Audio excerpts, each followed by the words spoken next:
What do you want to talk about? Wrestling! And here! Wrestling? Why? It's wrestling. It's wrestling. Why? Why? Why? Why? Why not? Yeah, why not? Oh boy, oh boy, oh boy, oh boy, oh boy. Why not? Why not? It's fake. Fake? What the hell are you talking about? Fake? It's not fake. Fake, fake, fake, fake. Wrestling's not fake! Okay, wrestling.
Hello, ladies and gentlemen. Ronald Ray here, your boy with a cornbread accent. Welcoming you to this week's episode of Wrestling Go Friday Night, the show where we talk about the good old days of professional wrestling, back when wrestling was wrestling and wrestling was real. Because, damn it, it is still real to us. How's it going, everybody? Yes, I am on Facebook Live and I'm on YouTube and Facebook Live. So, join me in the comments on YouTube. Join me in the chat on. Did I just fuck that up again? Join me in the comments on Facebook. Join me in the chat on YouTube. Let me know what you think. Let me know, or just be friendly like Karen Poole here and give me a wave. Hello, Karen Poole. Also, it is tradition for Friday night where we salute all the hardworking men and women out there who worked hard all week and who are working hard this weekend. We salute you all. So, cheers to y'all. Turn them up, drink them.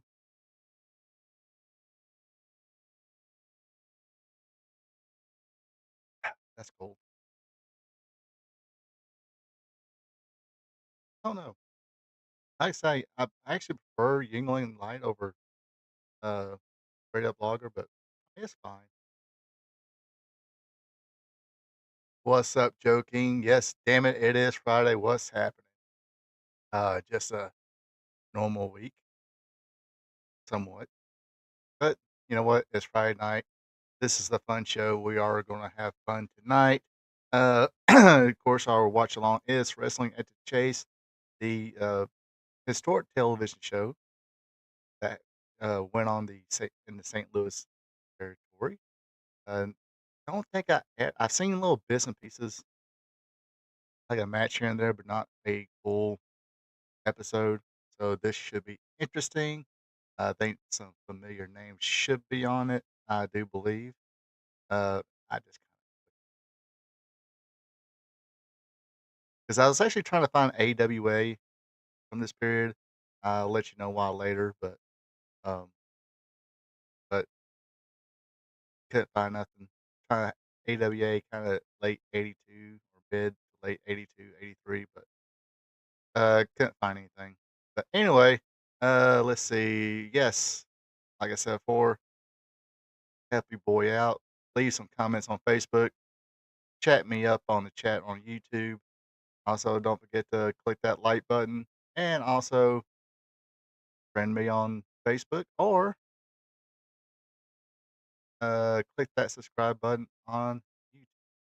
I will get this right. I need to write all this bullshit down so I can remember it. Of course, trying to make it my own little bit.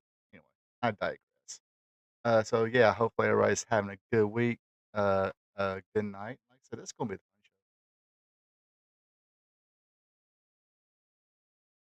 And later on, yes, I'm going to try to trim out the BS to begin with and get kind of right to it. Uh, got plenty of room to talk later. So, like I said, let's get to it. Yeah, I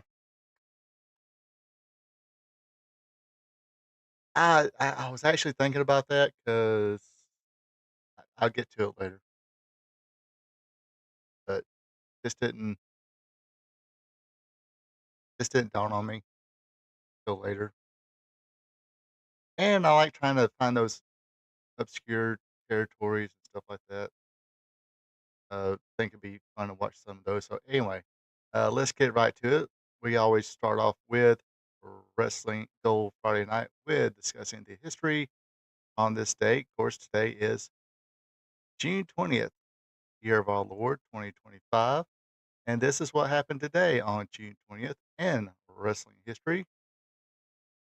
Kicking right off on this date, 1977, in West Palm Beach, Florida, at the Sports Stadium, Pat Patterson and Ivan Koloff won the held up Florida Tag Team Championship by defeating Jack and Jerry Briscoe. Remember last week we talked about they had a match, I guess a controversial ending. Dallas got held up.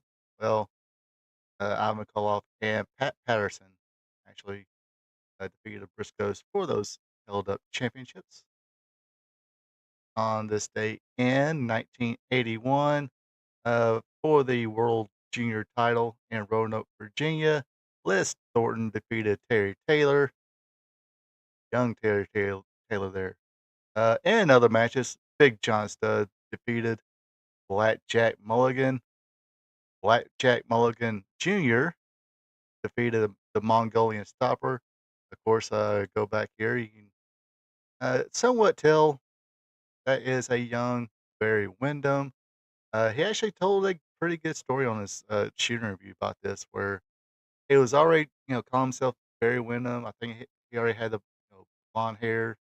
Uh, got in a car accident, had a real bad concussion, and his dad went to Florida. It's like, hey man, what are you on? Are you on something or something like that? Nobody's ever get in touch with you. I guess he couldn't really um, answer that. Hey, I just got a pretty good concussion, so he pretty much. Hey, of course, Barry was that size. Blackjack Mulligan was a big man, and this is how he told his story in the shooting review. Uh, he had a little Corvette at the time, 81 Corvette. So his dad picked him up, threw him in a Corvette, put some stuff in there, uh, some clothes and stuff, drove him up to the Mid Atlantic territory, and basically bottle blacked his hair and called him Blackjack Mulligan Jr. So that's a story about that. But yeah, uh, called him Blackjack Mulligan Jr. for a while. Let's see. Other matches on the card. The Wolfman defeated Tony Anthony. Of course, Tony Anthony wound up being a dirty white boy, Tony Anthony. But at this time, he was more or less a enhancement talent. Man, go watch if you got the network. Mid Atlantic, I think 83, 84, where Sergeant Slaughter was there. There was a match where man he kind of laid it to Tony Anthony, but Tony Anthony, I mean, I don't think he did anything. It's just you know Sergeant Slaughter style, and it being on TV, so it thought whoever's booking at the time that hey, camera's right there, so you don't have to lay it in. But to Dirty White Boy's credit or Tony Anthony's credit, he took it and sold well, and guess what? That afforded him some opportunities down the road. We had the Destroyer defeat Tim Horner. Rick Connors defeated Downtown Danny Brown, and Keith Larson battled Tony Russo to a draw. On this day in 1982 at the Omni in Atlanta, Kelvin Sullivan defeated Chick Donovan. And yes, from what I gathered, Chick Donovan is still active, still wrestling. He's like 70, 75, 76 years old, something like that. And still going on. Still got the arms, but I mean, yeah, you gotta understand he's 70. So take it with that. The Samoans, the late great Samoans, Appa Insika, defeated the late great Bob and Brad Armstrong. Big John Studd battled Leroy Brown to a no contest.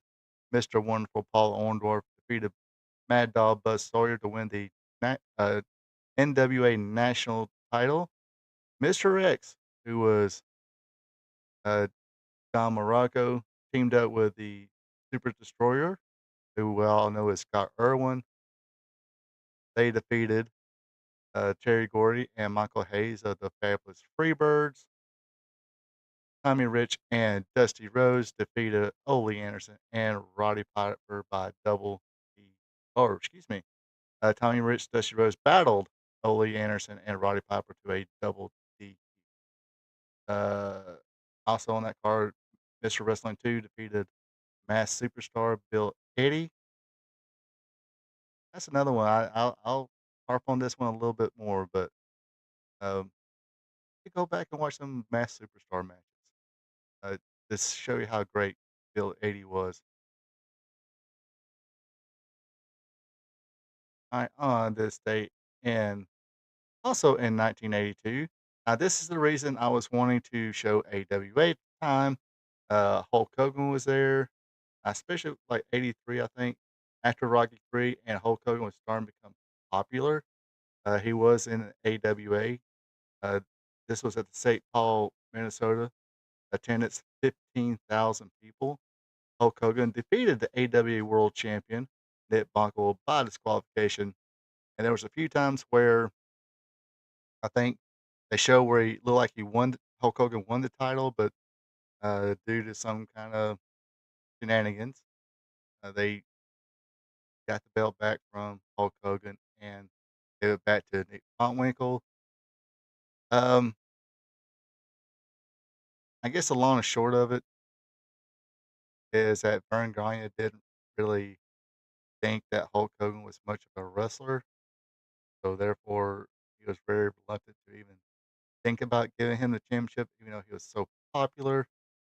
Um, and that's money also was one of the main reasons that Hulk Hogan decided to go to the WWF. Got the championship, Hulkamania, WrestleMania, everything, Rock and Wrestling, uh, all happened. Cause mainly, I guess mainly because Hulk Hogan or Vern Gagne didn't want to give Hulk the belt, but this that's one of those. Everybody talks about what ifs, and that is a major what if. What if Vern Gagne had given Hulk the belt, made Hulk Hogan the cornerstone, the face of the AWA? Would things would have been different? Would Vince have this national takeover basically? Would AWA at least would have been able to hold on a few more years, or like there would have been a AWA, not no AEW, because there would have been a AWA some for people to work, and maybe there's other people, this man could have made his national star, whether it took it off as well as Hulk Hogan, or would he have been able to really take over like he did without Hulk Hogan? Uh, Major what if right there. Uh, okay, not knowing what we know now, I mean, there's there's people like the Junkyard Dog. He was very popular, but had his demons. So what we know now about JYD, understand. I think his first choice was going to be Jimmy Snuka until the thing that happened with his girlfriend that was documented on his Dark Side of the Ring. So check that out. Um, I guess he could have tried Dusty, but no offense, Dusty's not a body guy or whatever. Maybe he could have brought back superstar Billy Graham and turned him babyface. Dude could talk, not not a great wrestler, but the dude could talk. Um,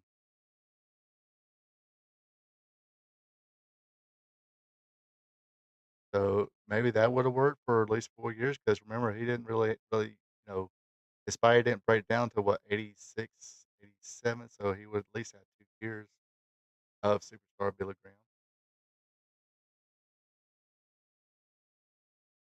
Or maybe doing that schedule probably would have broken down uh, Billy Graham sooner, because Billy Graham was Florida, NWA, other places, International Championship Wrestling for Angelo Schiavone. Let's see. Trying to think of some other people he could have put on there.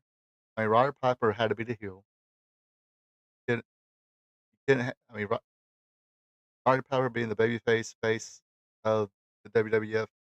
eh, Um, but Roddy Piper had to be the heel. WWE was still going to blow up no matter what, who it was. Vince had a vision. Yeah, but sometimes you got to have all the pieces together. And yeah, I mean, got to give credit to Rocky 3. He was in Rocky 3. That kind of put Hulk Hogan in the national spotlights. Like, who's this Thunderlips guy? He actually looks like a real. Oh, he is a real wrestler. Oh yeah. Of course, fans in Georgia was like, oh, that's Sterling Golden, or that's people in Memphis like, oh, that's the Incredible Hulk Hogan, or Terry Hogan, whoever he went by there. I think he did Hulk Hogan in Southeast. Maybe if I mean, granted, we understand why Austin Arnold wasn't fond of airplanes. I think I would be the same. I'd be in the same boat. Um, yeah, I was super fan of Snuka. It was how he was presented. Yeah, um, but a lot of us didn't really know about the Snuka thing until I guess the internet, really. I'm pretty sure people local up there knew about it, but not all of us here. Um, but but yeah, I was trying to just kind of want to show people how popular Hulk Hogan actually was, even in the AWA at the time. I mean, look, if that's a right attendance, or at least ballpark 15,000 people for an AWA show in St. Paul, Minnesota, that had to be pretty. I mean, not saying they never had crowds before, but um, and they try to do like a little bit of youth movement, but I think it was little too late, and they turned Kurt Hennig heel. Maybe Kurt Hennig shouldn't have been. I mean, Kurt Hennig, Mr. Perfect, being a heel in the WWF worked, but I think AWA, Kurt Hennig being a heel, eh. And you turn. I mean, it wasn't like he was a heel, then he won the championship. He won the championship by turning heel, basically. So, I mean, maybe if everybody kind of seen him as a heel before he won the championship, it might have kind of gotten over a little bit better. Um, And don't even say it. God, no. Uh, no Greg Gagne. Greg Gagne was fine as a tag team and stuff like that, but no. Um, Not that bad in the ring, really, but from what I've seen, okay, I'm not, never was a pro, so I couldn't. Not that bad, but you just look at him, it's like, yeah, we know why you're here. um, but and of course the Midnight Rockers at the time too, they were up there, but it's one of those too little, too late at that point. Savage, let's see, Savage, let's see, 83, 80, 82, 83, 84. He was still in his dad's promotion, and then went to Memphis again. Savage with his gimmick had to be a heel,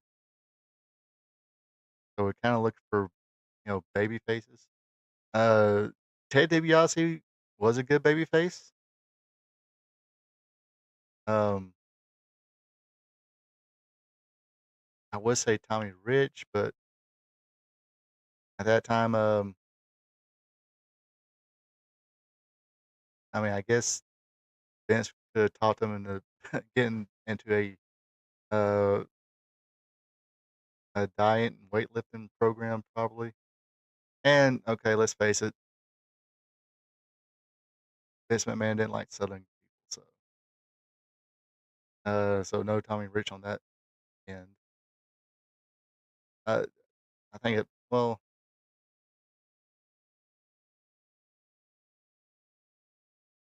Ted DiBiase, babyface, top babyface.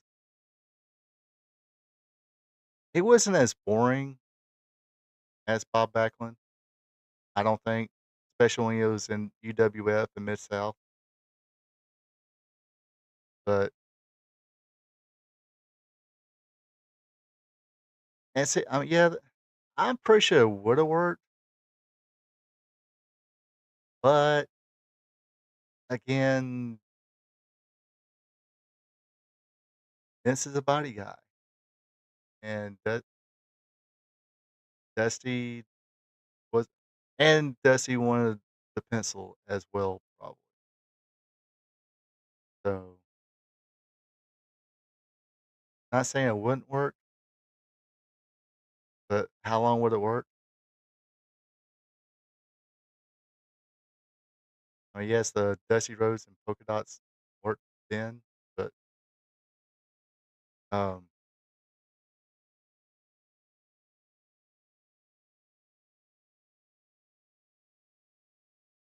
I mean, even though Dusty was, I mean, even for his size, even at that time, he still go, but he was making money in Jim Crockett Promotions, maybe, or about to. He was making plenty of money, but and he was kind of a attraction. So I signed 2020 because Dusty was kind of an attraction at the time, and him being a baby face could have worked, the American Dream and stuff like that. But again, Vince is kind of a body guy, and let, let's face it, Dusty was meat, potatoes, beer drinking, salute,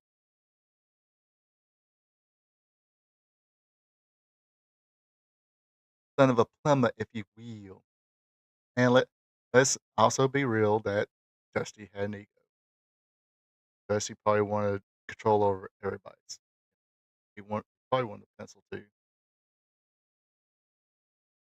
Maybe Vince would have been like, "Well, Dusty, we'll make you our champion, but we're not giving you the pencil." Yeah, it did, but there's always that one if. I mean, I honestly think if JYD didn't have his problems, he came in shape, and let's face it, it wasn't like Hulk Hogan had. I mean, if actually go back and watch Junkyard Dog when he was in shape, he was a whole lot more mobile. And I mean, you give him that theme song, Another One Bites the Dust. Wait, look how over he was when he was in WWF. Um,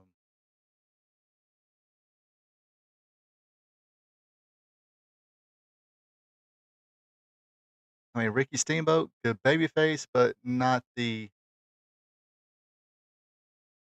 he didn't have charisma, but he didn't have that kind of charisma. I mean, I almost want to say the only person who had only two people probably had the same kind of charisma as Hogan was, like you said, Dusty and Junkyard Dog.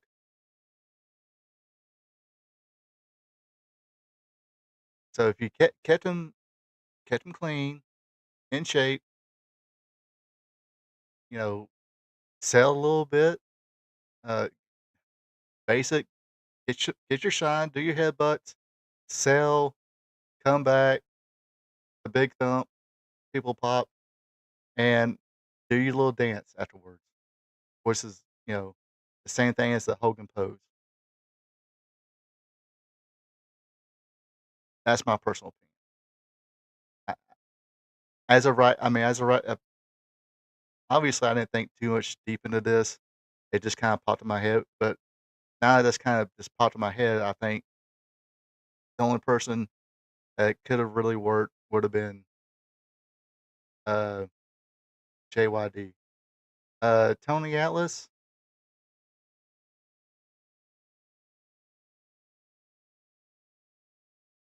could, but Tony Atlas didn't have that fanfare like Junkyard Dog did. Now, could you have built him up? Now, if Tony Atlas is there, you kind of built him up. Uh, ke- Also kept him clean. He stayed in shape. He still got the big guns. Um, kind of built him up. Did the Iron Sheet Backlund deal. Didn't have Tony Atlas beat him. That could have worked.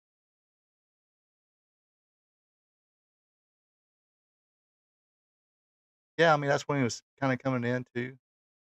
Uh, but I don't think he was as popular as Junkyard Dog.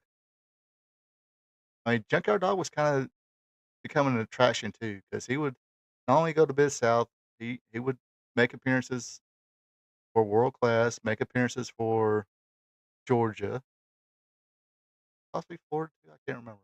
I really don't remember JYD in Florida, but I do remember World Class, Georgia. I mean, maybe for Southwest or something, or Paul Bosch in Houston. Um, and you had a good hill to work with. You would have had Roddy Piper, would have had Savage coming in, a great, uh, a great heel. Then the monsters came in like Killer Khan and King Kong Bundy. One Man Gang came in. Kamala came in. I already mentioned Kamala. I'll mention it again. Kamala. Um, that's just few of the names that popped in my head. Anyway, let's get back to this here. Also in AWA at the time, other matches on that card, you had did not yet did not so Strike Force yet at the time, but Tito Santana and Rick Martel defeated Bobby Duncombe and Patera. Ray Stevens defeated Jerry Blackwell. Buck Zumkoff, but he defeated Sergeant Rene Goulet. Brad Renegans defeated Sheik Adnan El Casey, and Pat Patterson defeated Tom Rocky Stone. Got a couple birthdays here on this date in 1986. Mojo Rawley was born, so happy birthday to Mojo Rawley. Also, happy birthday to Lacey Von Erich. Yes, Lacey Von Erich, the daughter of the late Kerry Von Erich, had a didn't last too long in wrestling. Uh, had a little bit of a run in TNA as part of Beautiful People, but um, and this is when TNA had that Knockouts division, and all those women could go. I do remember that when TNA had their knockout, especially at the beginning of the Knockouts division, all those women could freaking go. But Lacey was, she looked good. Say that. Something I didn't know at the time. Back on this day in 1990, your NWA World Champion, the Nature Boy, Ric Flair, attended a fundraiser for Senator Jesse Helms, Republican from North Carolina, in Charlotte. Flair was requested to attend on behalf of President George Bush and sat at the head of the table with the president during the fundraiser. Bush introduced Flair with Governor Jim Martin, then held up the four fingers. Uh, Flair had a personal Flair had a personal audience with or audience with the president for about 10 minutes. So the Nature Boy, woo, partying with some politicians, partying with the president. Come on, that's what those fundraisers are. Those $1,500 plate fundraisers. It's a party. You had the Nature Boy there.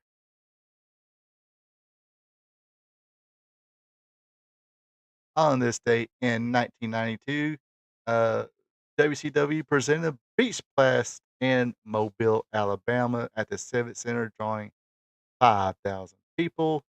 Now, I was thinking about showing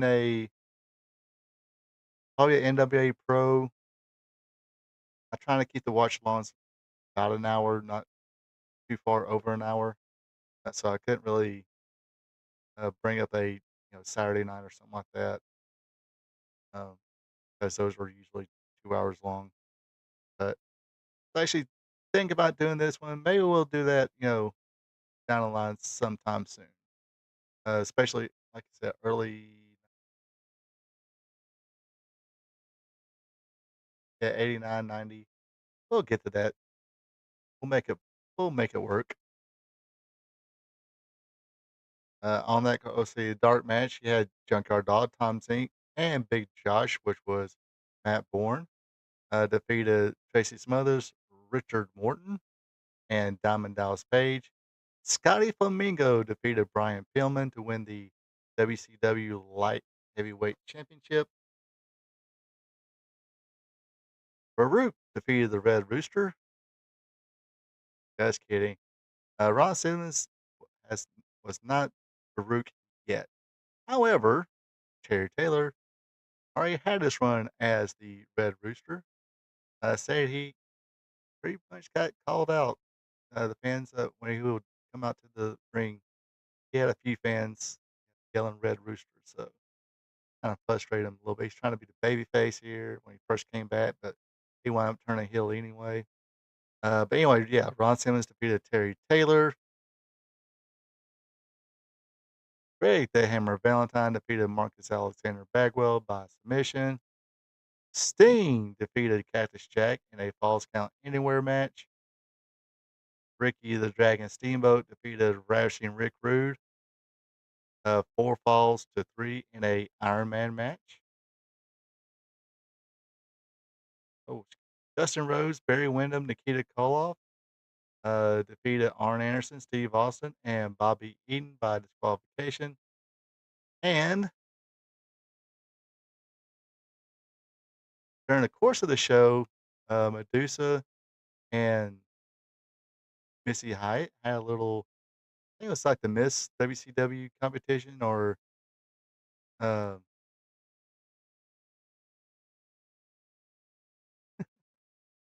or the Eddie Gilbert banged both these chicks at festival. Uh, yes, that's one of the many reasons Eddie Gilbert should be in everybody's Hall of Fame. Anyway, uh, Missy Hyatt defeated Medusa Michele in a Miss WCW pageant type deal. They had a evening gown, swimsuit, walkout, stuff like that. Pretty cool. Yeah, according to this, he was just going by Terry Taylor, so I don't know if he had. I think he turned heel for a moment.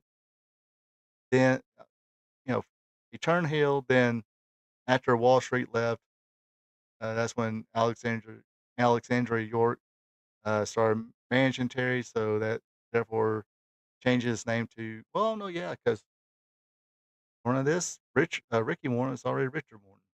So yeah, he could have been Terrence Taylor at this point. You're right. I'm just going by what I copy and pasted.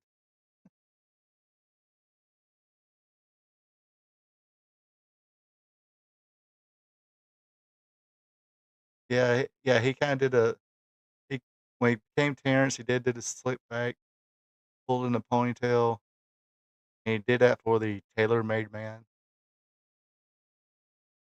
That was kinda retarded, but it was what it was. It was WCW in the the early '90s. Um, for the WCW World Tag Team Championship, Rick and Scott Steiner drew with Terry Gordy and Steve Williams. Gonna see some good matches here, some hard hitting matches. Steiners versus Doc and Gordy. Doc and Gordy. It's a good watch.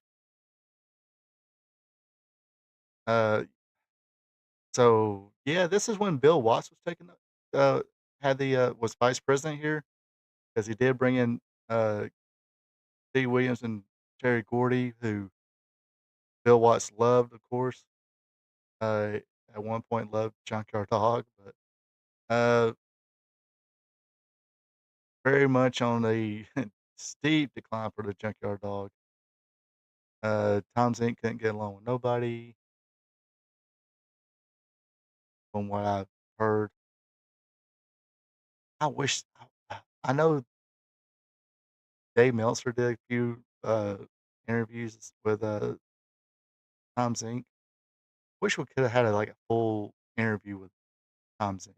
Interview with Tom Zink from somebody um, before he passed away, because he talking about somebody who had no fucks to give. Pardon my language. That was Tom Zink. He didn't care. He didn't. He was out of the business. He did not care.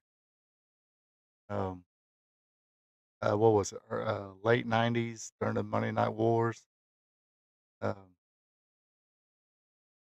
he would make fun of Dusty. He made fun of Kevin Nash. God, he gave Kevin Nash a hard time. Hell, he gave I mean, there's a few people. I mean, he liked the Steiners, of course,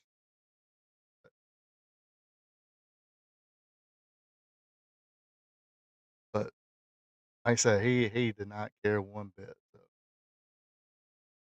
uh, gosh, it would have been cool to have. I forgot that guy's name. Gosh, I forgot the guy's name. The English guy who I don't know if anybody watches Down and Dirty with Dutch or the Stevie Richards show. Guy who's kind of English guy who's I guess co-host or whatever. It'll be because I like that dude. I want to say I like watching his stuff more than I do Conrad Thompson's. Nothing wrong with Conrad Thompson. I just like the English dude. Gosh, what's his name? Producer. Look up the name. Co-host of uh I don't know. It's not Down and Dirty with Story Time with Dutch Mantel. Story Time with Dutch Mantel. That's what it's called. Producer. Go check that out. But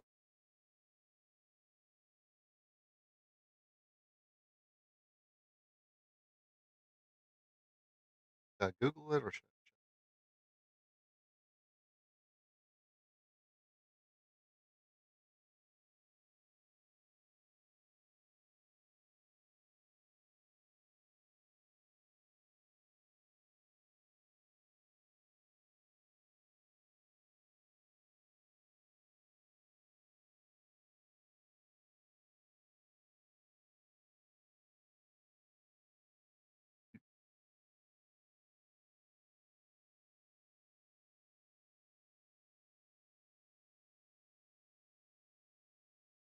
Dutch Mantel.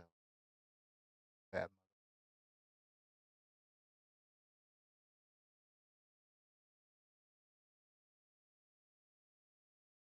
James Romero, I think that's right.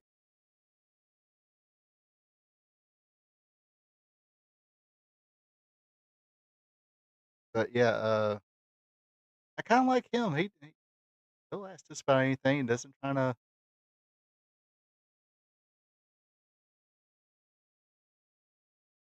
doesn't really trying to be the star or anything like that. Just, I mean, he sits there and this chit chat. He's a good little English gentleman who just chit chats with Dutch Mantel and Stevie Richards. Used to have a show with Don Morocco and Shane Douglas.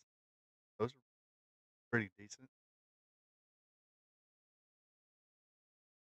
And yeah, Conrad's fine. And the guy who does it when Conrad's, I guess, not available or Conrad's doing other things, so he's got somebody else do the host, especially the guy who does with Arn Anderson. I dig him too, but I thought I kind of do like Dude a little bit better. All right, last but not least here, the Dudley Boys defeated the actually just one eliminator, John Cronus. This is when Perry Saturn injured his knee, had to get knee surgery, so John Cronus had to go at it alone with the Dudley Boys. Unfortunately, didn't work out too well. He was defeated by the Dudley Boys, winning the. Of course, this would be the Dudley Boys' second reign as the ECW Tag Team Champions. So, and of course, Perry Saturn wound up leaving, go to WCW, join Raven's flock for a while, then yada yada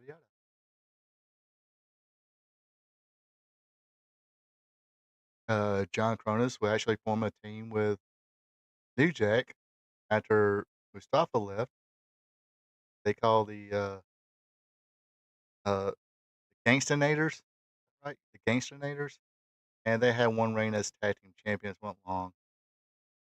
Um, then Cronus pretty much floundered around with ECW, then with the XPW. Actually, he passed away. Um,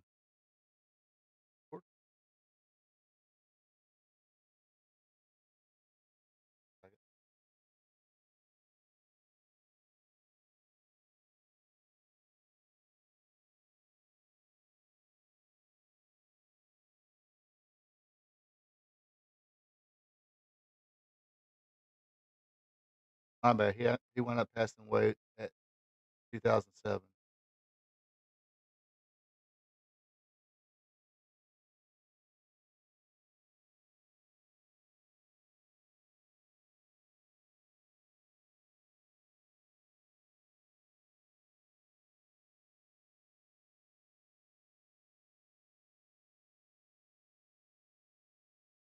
Yeah.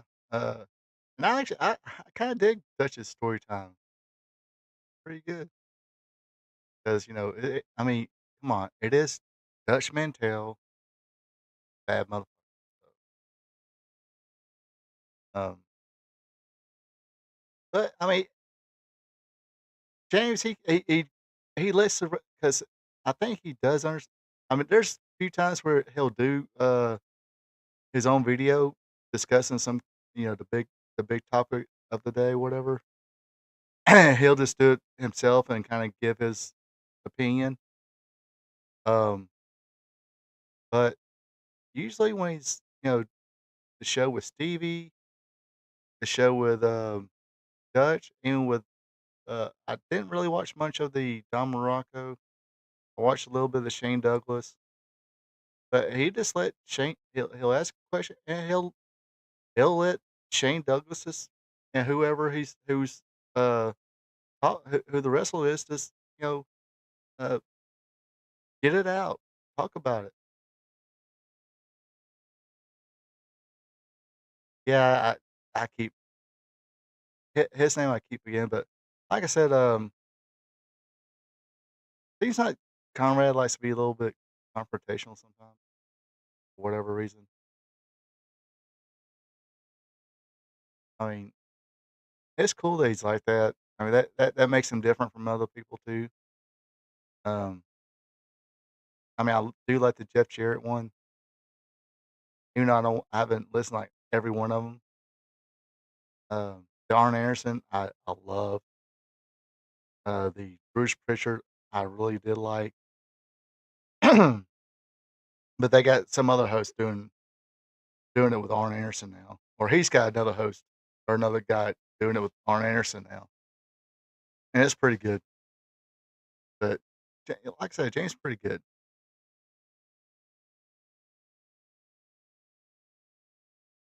And if there's something from a previous show or something like that they discussed, it actually, yeah, I think we discussed it before, and he'll kind of update where what was said, possibly said. He don't mind sitting there just quickly looking up something if he needs to look up something. So yeah, I like that dude.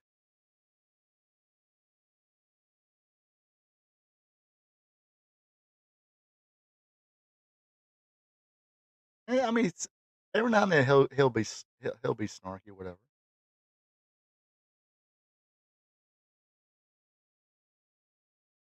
but not like no, not in an annoying kind of way.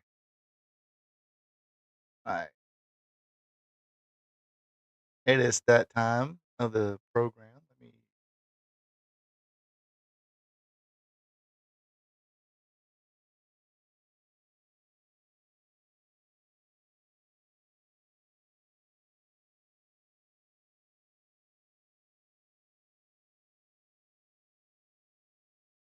over here.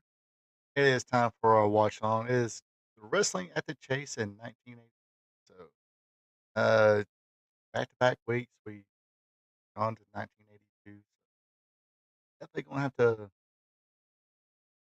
upgrade a little bit next. Let's see what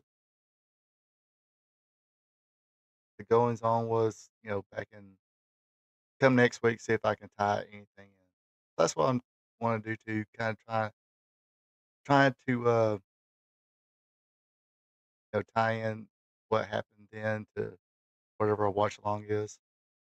I think that'll be a little more entertaining. Just picking something out of the blue like I have been doing.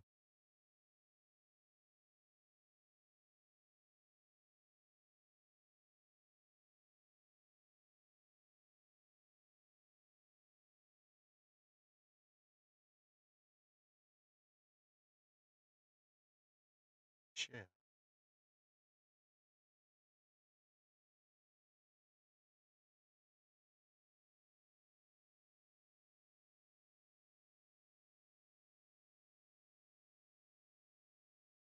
I'm gonna put the link in the chat. And like I said before, if you're not watching this live, you know, feel free to know, comment on Facebook, comment on here, uh, in the comment section. Those are always cool too. Said, help your boy out. Comments, the likes, the views, all that, and the subscribe. The subs, they do help us out. So, uh, but yeah, it is all welcome. See, so that's there, here,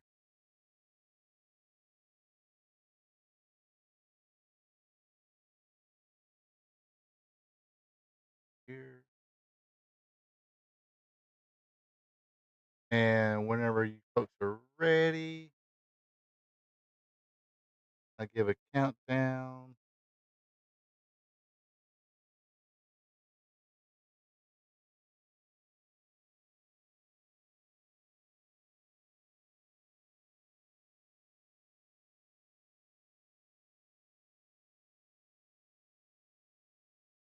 Ready? We're ready.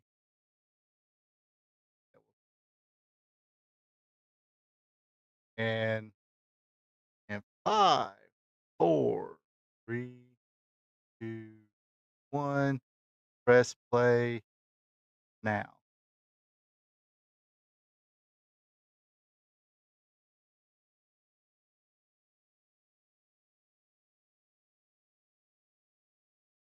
Oh, got some bear. Oh, somebody. I guess somebody had got the volume down there. Got some Barracuda from Hart there.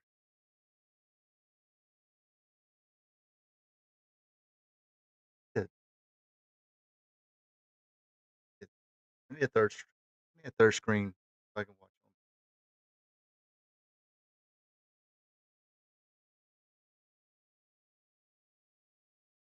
Oh, Larry Matisick.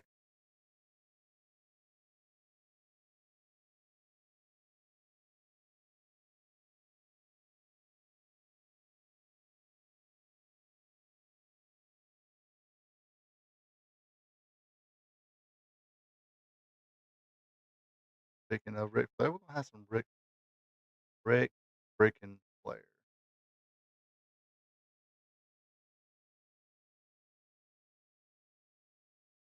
Ah, cool. We're gonna have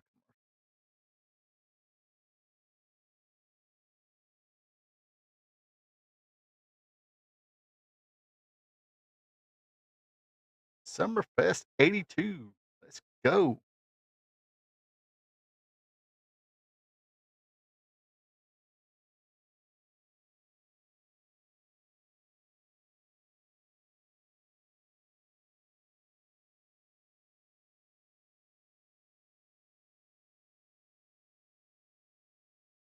Well, everybody loves these old commercials.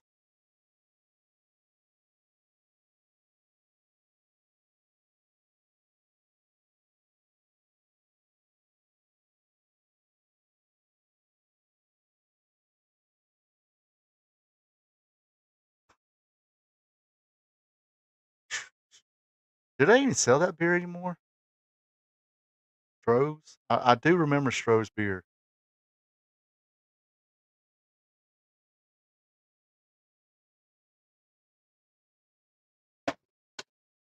There went my phone.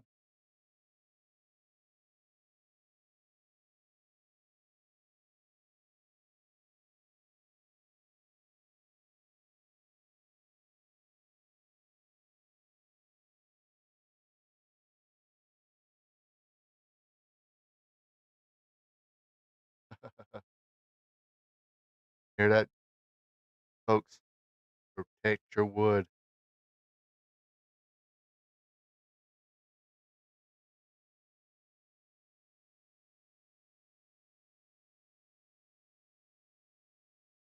Yeah. What a nice, strong finish to you. Yes, I have a sophomoric sense of humor.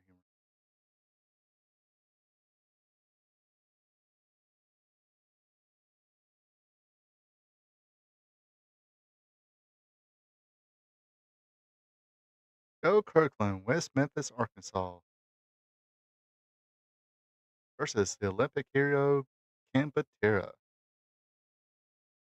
Joe Kirkland, an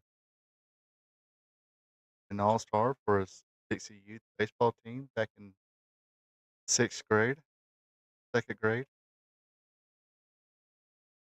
had All-American honors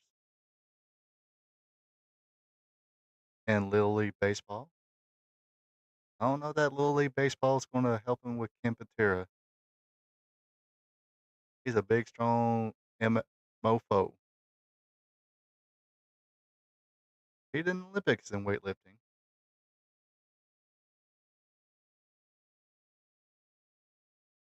And by God, if Ken Patera comes up to your McDonald's and he wants a quarter pounder, you give him a quarter pounder. If him or, Mr. Saito say, hey, I want a quarter pounder. Don't say, hey, we're closed and have a stack of quarter pounders there. You give give those guys a quarter pounders, by God.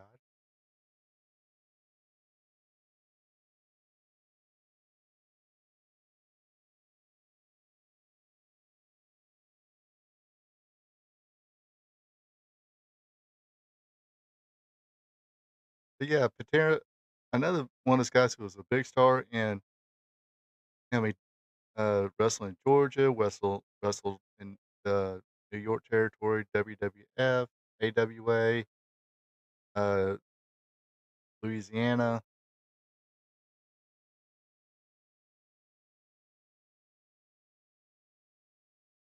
If you get, yeah, just let him in. Give him a quarter pounder. Give him 2 or 3 quarter pounders. But but I never watched his full shooting review, but just some of the stuff he said, I'm like, oh my gosh, what year was this?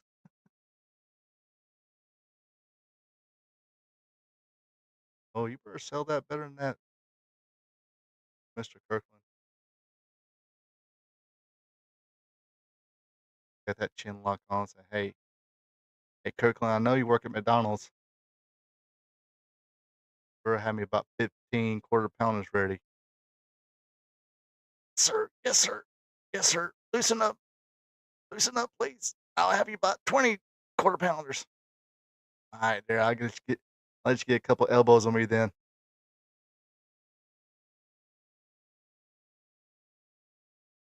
Yeah, since you're gonna hook me up with some quarter pounders, I'll let you shine a little bit. Uh, oh, do you? I seen the one on with no, might have been straight shooting. Or was it Rob Feinstein? I think it was Rob Feinstein because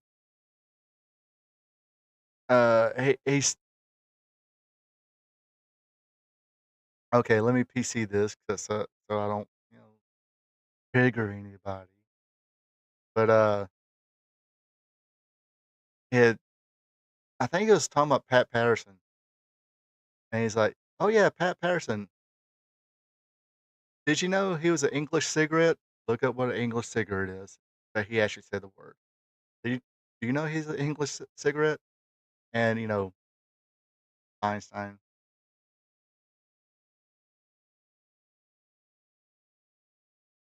Yeah. He said, "That's enough, Mr. Kirkland.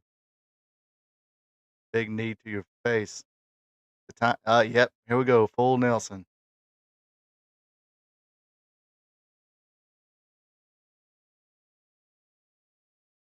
There you go. See, I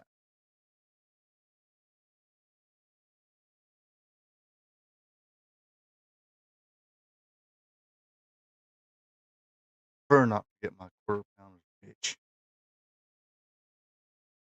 Prefer to go get cooking on that thing. Them things.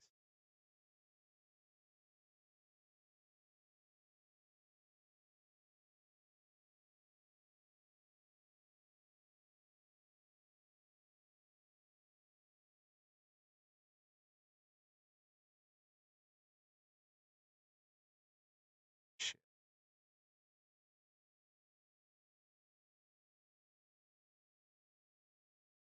The Checker Dome.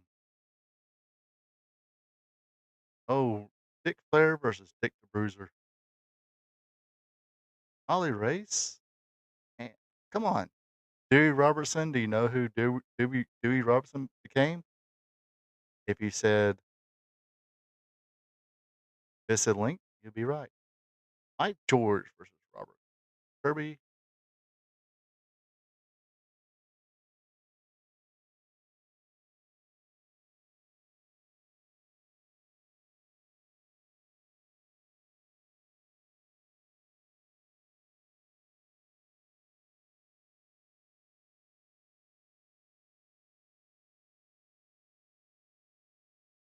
That looked like a pretty good card too.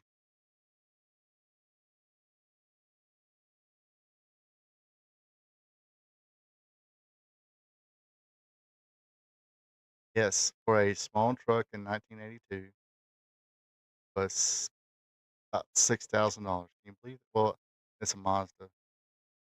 Now somebody, okay, when I first started working what I do now, we had company, still do have company trucks, but they had the little Mazda B2000 trucks. Um, yeah, the straight shift, 4-cylinder. Oh my gosh. Not good. Not good. Larry Holmes.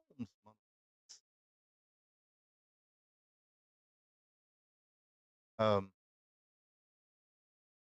but yeah, nothing against straight shift or anything like that, but having to drive a straight shift, 285, 5 p.m. traffic, God, freaking sucks. Not good for the knees. Not good for the sanity and whatever traffic. Or 80, I-85, I-75, I-285, I-20 traffic. Anything around that area, freaking sucks. Shucks. Did you say those bridges was freaking $15? I can't. Yeah, I guess that's cheap days.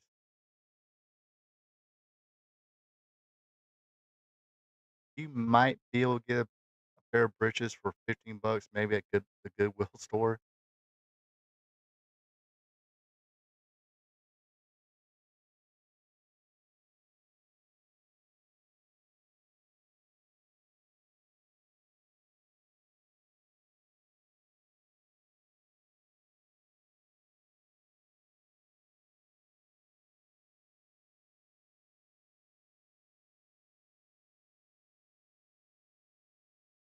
Yes, Star Master. I think I had that game when I had a 2600.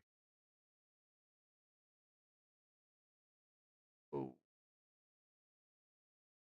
See, they couldn't get Mondo Guerrera, but they got the long distant cousin Mondo Herrera against the Mountain from Stone Mountain, Georgia, Jerry Cruncher Blackwell, Stone Mountain, Georgia. And I think he was crap. I'm using my phone to watch this, so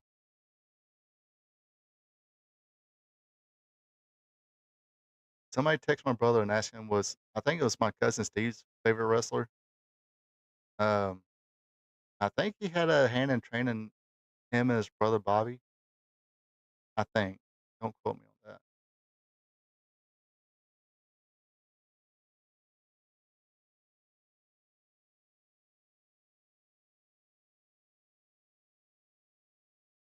Of course, Blackwell was very agile for a big man, very hard hit, had a very hard head.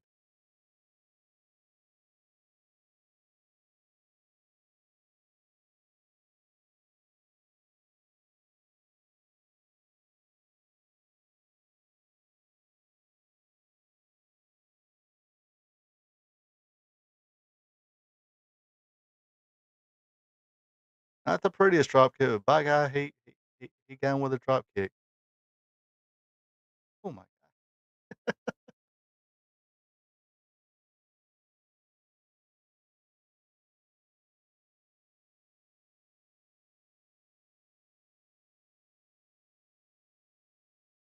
There's that big hard headbutt.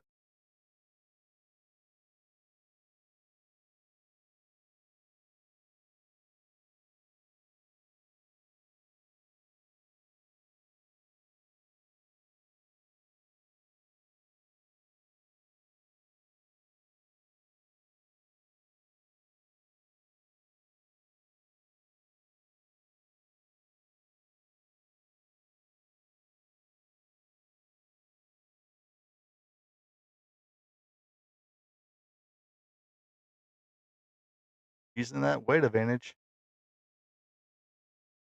Splashing him in the corner. Might want to move, ref.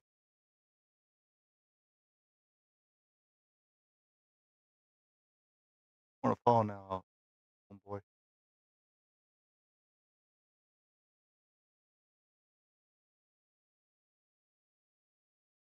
He'll be that is it for Mr. Mondo Herrera. Not Guerrera, Herrera.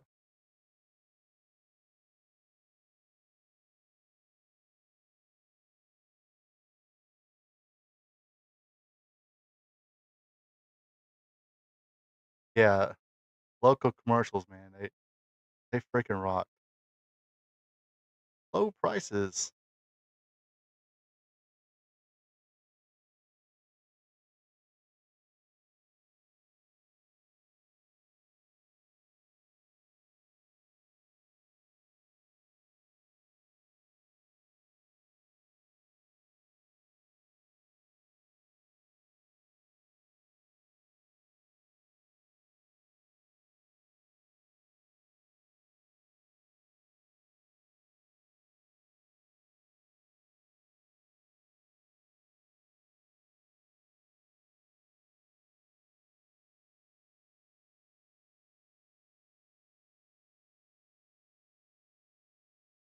Call Home Depot, your local Ace Hardware store. Walmart had those. Hell yeah, the white wheels. Those were styling and profiling back in the day. I do. My dad had a '72 Chevy pickup 4-wheel drive, and I think he had white wheels on his.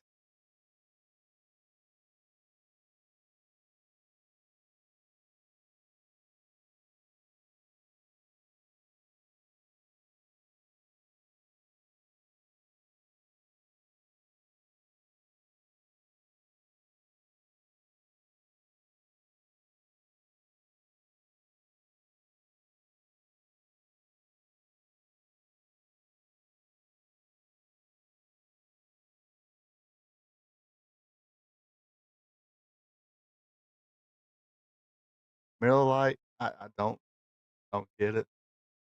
I guess the appeal is that they use the same logo forever. Art Cruz taking on the Nature Boy.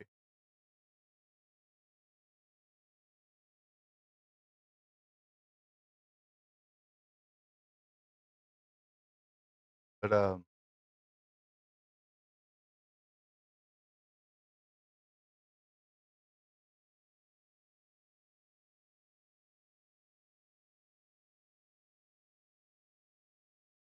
Vic Flair with that 10 pounds of gold there.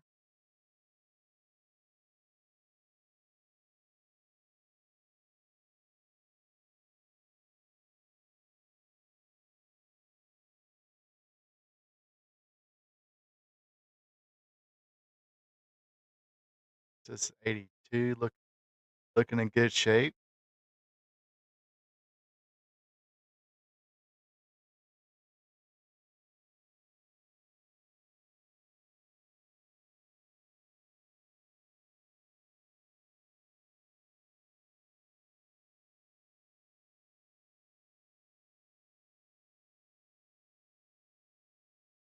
All right, brother.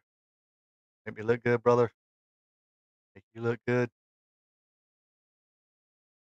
We go out some kamikazes later. Woo!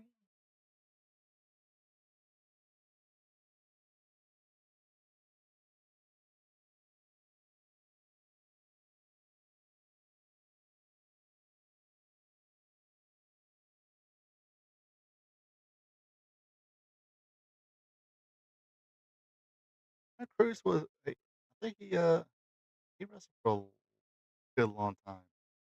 I think mostly as a preliminary talent. Here, I think I do remember him being in UWF Mid South.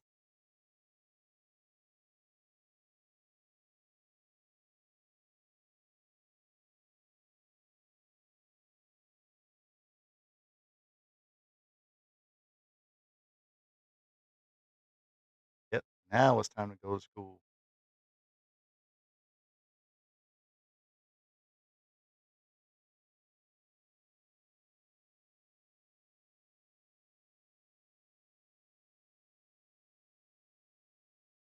Brother, line up there and I show you my helicopter.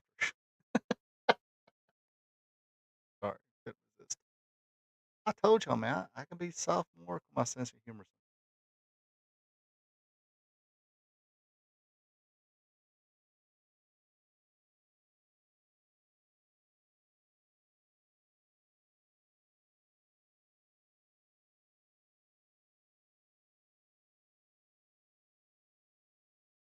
Why we ain't seen those famous chops yet? Maybe our crew said, "Look, champ, want to make you look good. We're gonna go out there and wrestle a little bit, but first round kamikaze is on me if you don't chop me." So far, that could be the story here. I ain't seen Ric Flair throw one of those chops yet. Yes, same one had that spiked white hair.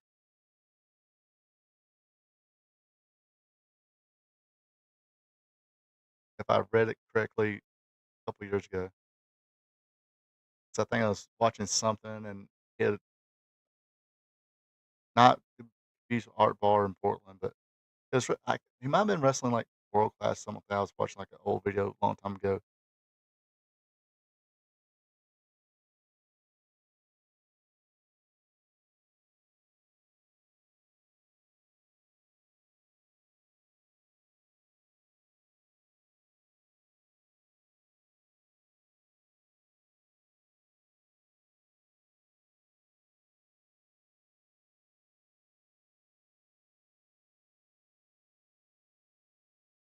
But I think I like Wikipedia it or something like that to see if it was the same one. But if I read correctly and remember correctly, yeah, this same one had that white spiked hair.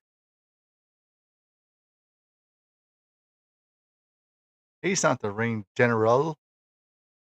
Gunther is. Gunther is a ring general.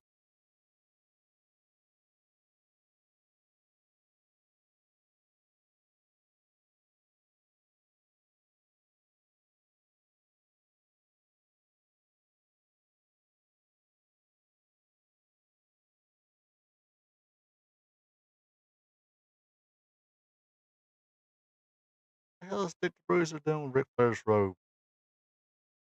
Reference like, hey, Dick the Bruiser just stole your robe. Uh, just a forearm. Just a forearm. There we go.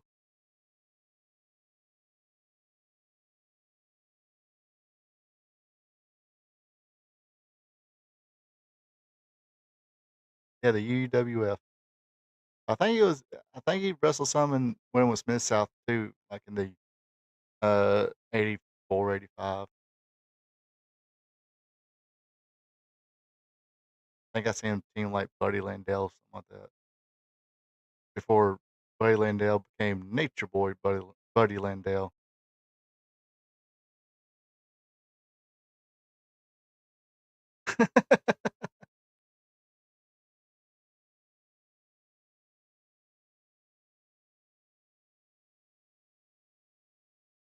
Hey, hey Bruiser, you just made me chop this kid.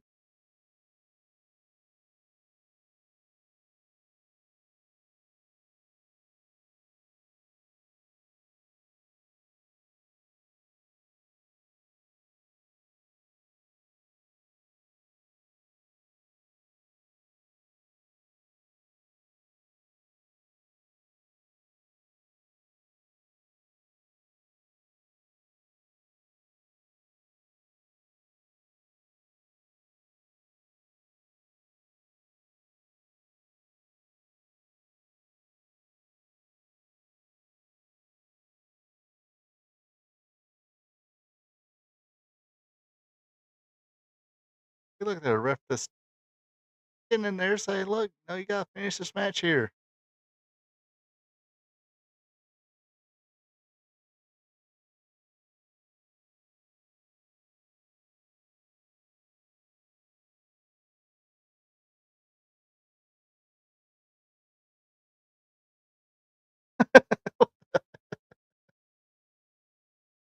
Uh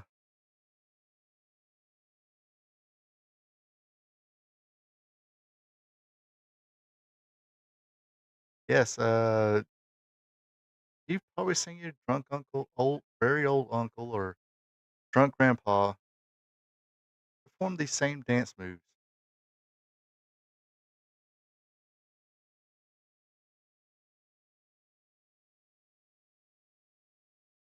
Haven't Dick Bruiser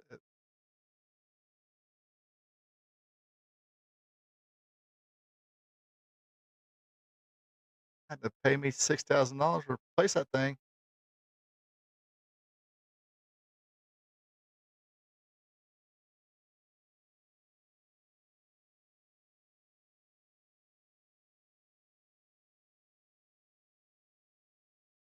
Stole the belt. Ah, there we go. Give it up.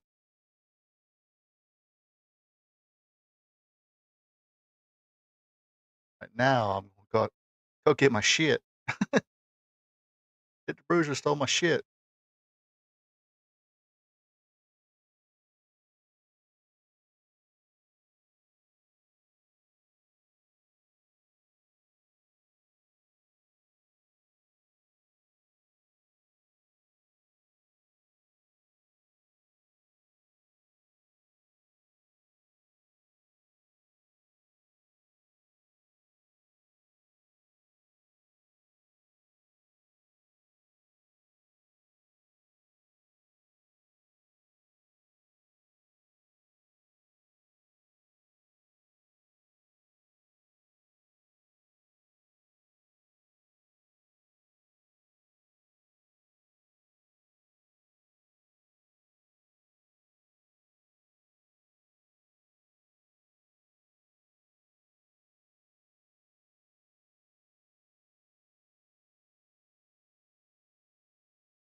Oh, look there. Kid selling the figure four. That's good. Limping out of the ring. There, he's done more selling right there than probably half the TV shows now.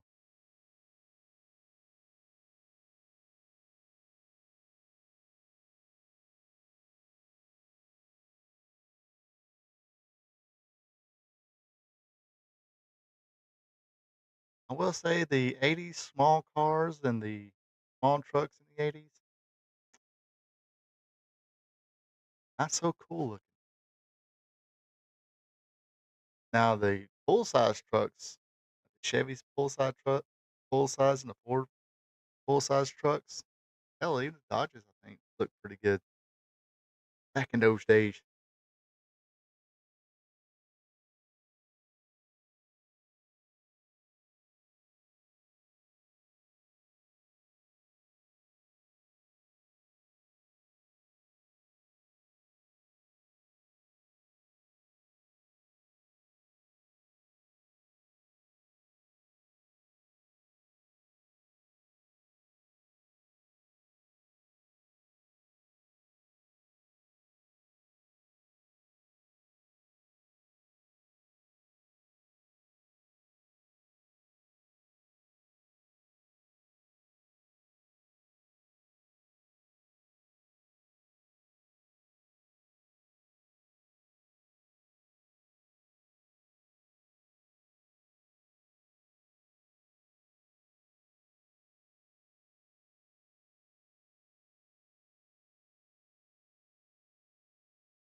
Like the Warriors.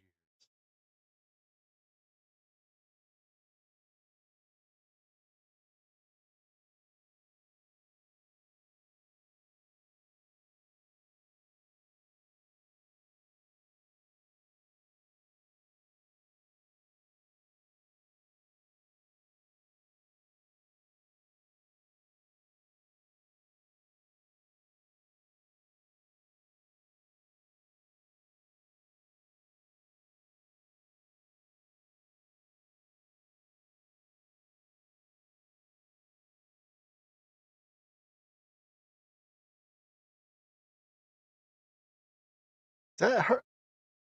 Damn, Hercules. Is that? Yeah, that's Herc, but no hair. Jack Mofo though.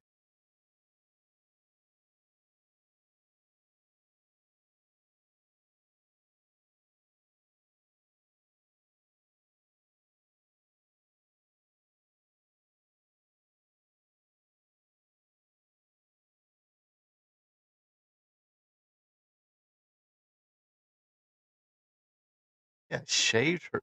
Hercules Hernandez.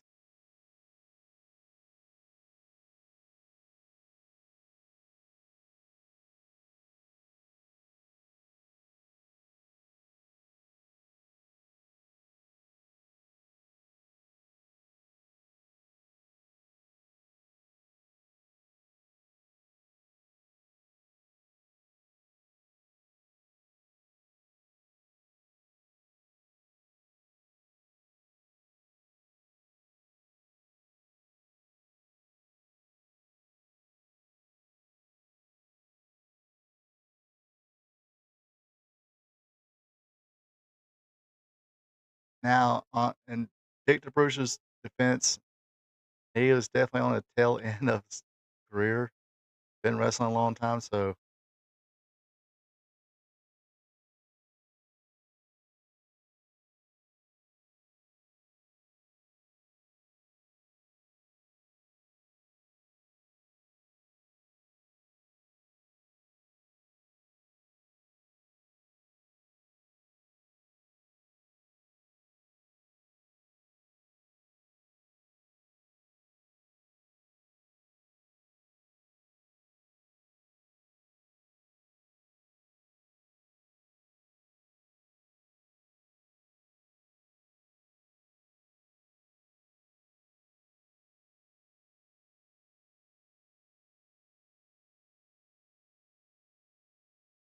see, I mean, this proves another proof that not all top stars started out as top stars.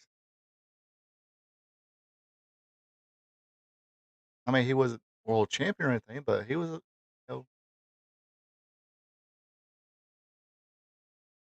he he didn't end up being a jobber.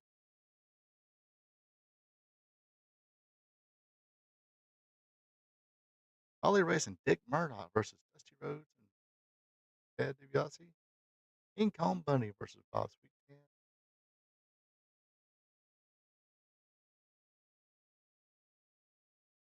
Ed Oates.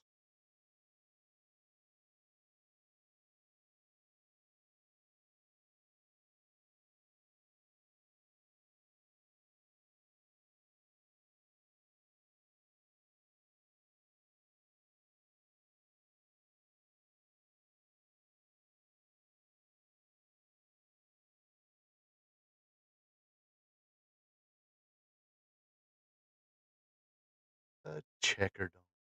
Hey, sir. Hey, that's pretty old when they're advertising that the building they're about to go wrestle at is air conditioned. Yes, even at this time, I do not think that like air conditioners in vehicles now is like standard. It's probably been like that since late 80s, 90s, whatever. But at one time, air conditioners in vehicles was not standard. That cost extra, but now it's I guess you can say that the backup cameras in vehicles are pretty much standard now. Almost, I guess. I know when I had the Dodge Charger when I bought it 2015, it was 2015 Charger. It didn't have a backup camera, so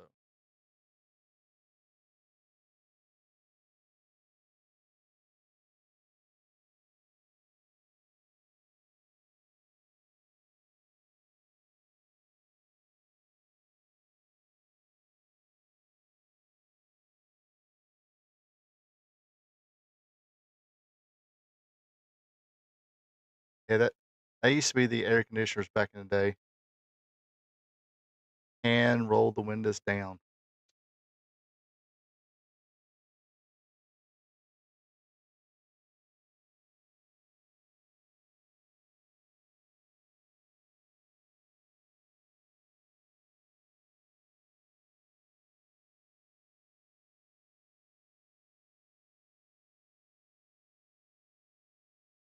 Yeah.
and not buy a button.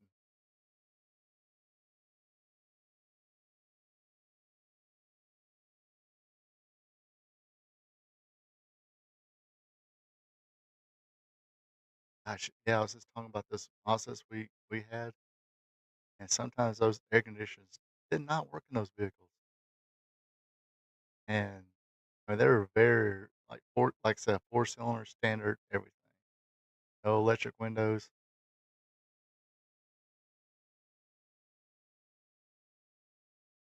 and yes, no power windows either. In those things.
Well, I mean, that's what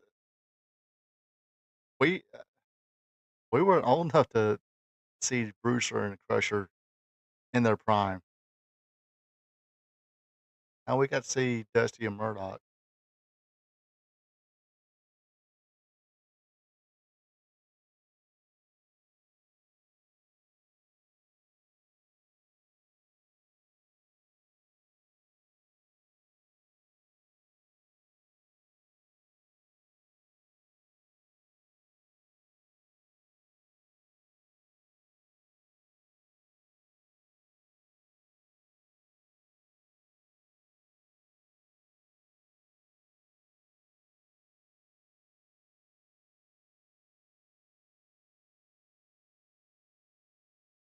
Yeah, this is what we got, the old farts.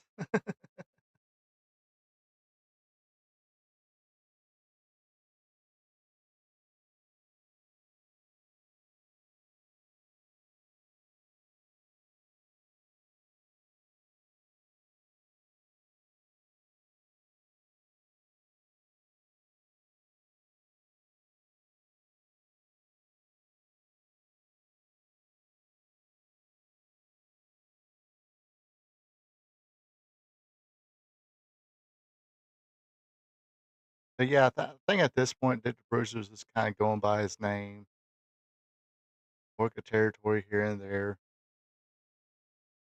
I think he even teamed with Tommy Rich in Georgia, 82, 83, maybe 81. Oh, I remember those RJ Gold backup plugs.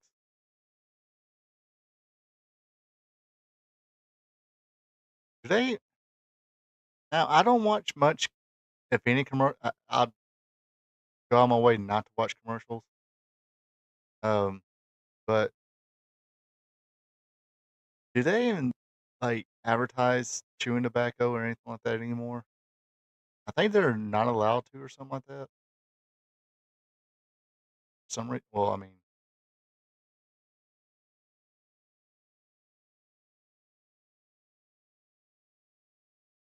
a few times I've actually had like sit there and watch regular TV. I'm not seeing like any tobacco commercials.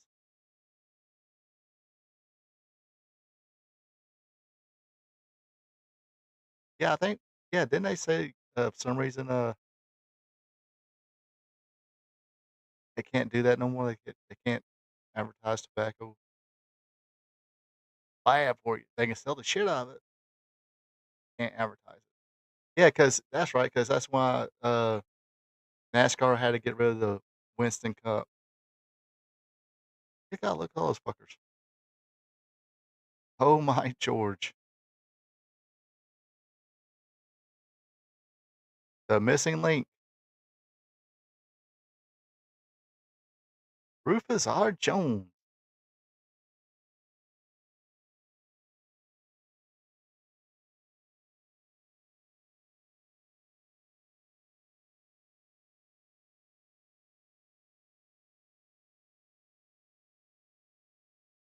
Uh, you don't even get half a boo. You get a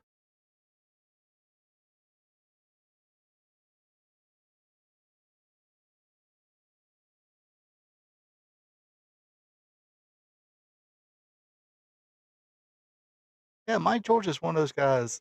The few times I've seen him, it's like it seems like he always comes in that territory and kind of has a good spot at it, but just didn't get why he was given a good spot. I guess he was a good enough hand, and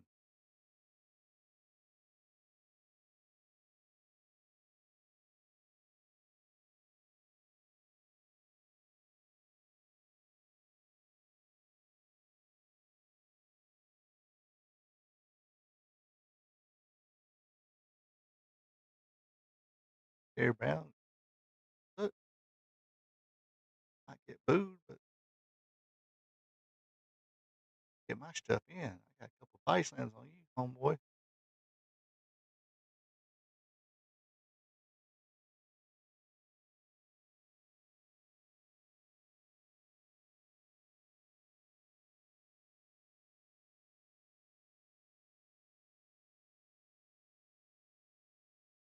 Dun dun dun dun dun dun dun dun dun dun dun. Dun. Yeah, this is I guess before the this is before the green makeup and the funny haircut.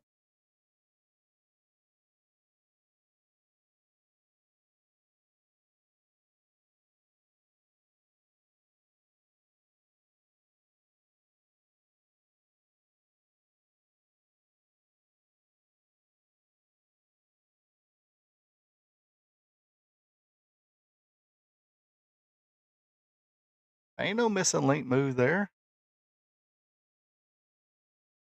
What the hell? Supposed to be jumping around and using your head like a battering ram. Here comes the man, Rufus R. Jones.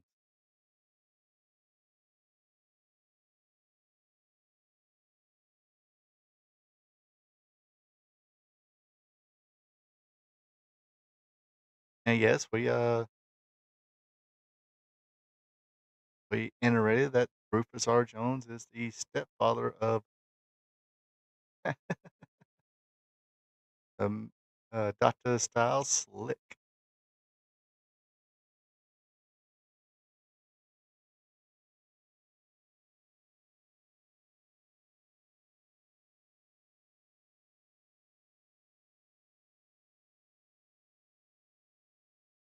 Ah, the headbutts Rufus R gimmick, so he can do the missing link can't use a headbutt as his gimmick.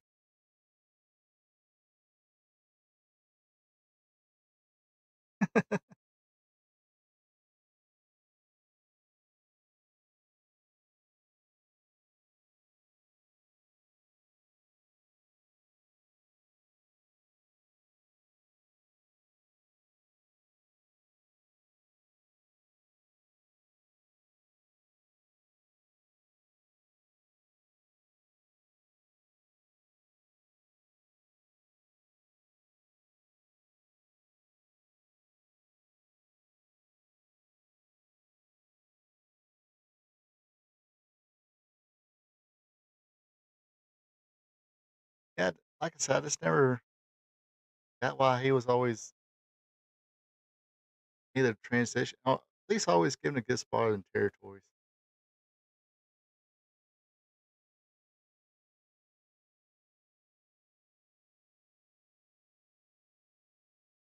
You look very plain. Normal, everyday person you'll see walking down the street. Guy on the job site, but, like, top of that, no personality whatsoever.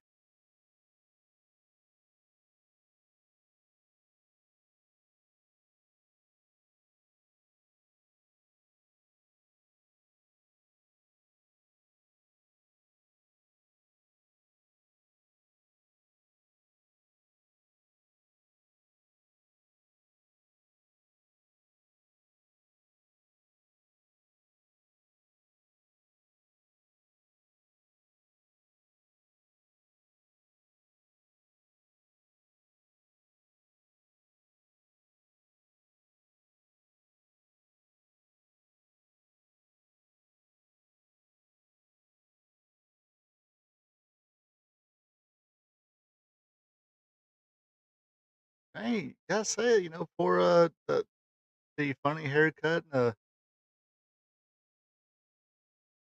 the green face paint, freaking, Dewey pretty good here.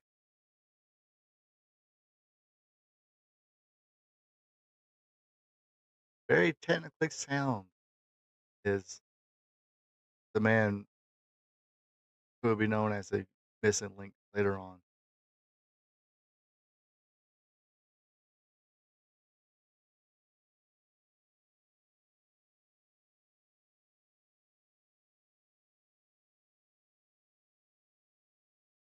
Yeah, no bullets, just bushy hair.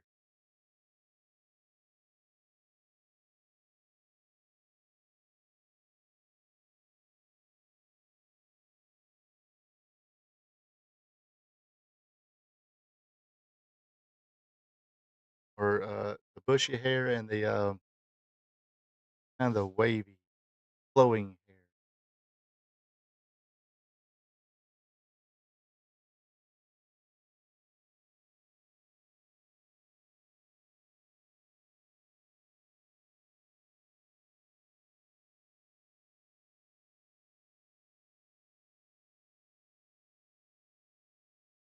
So, I'm in here.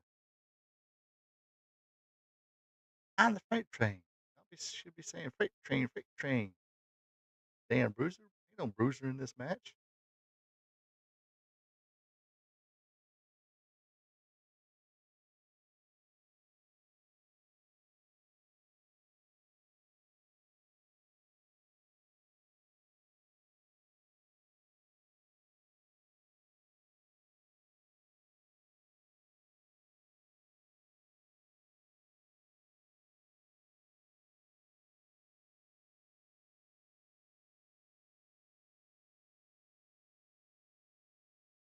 Three. That was three. That was three. Oh, come on. You know that hurt that noggin?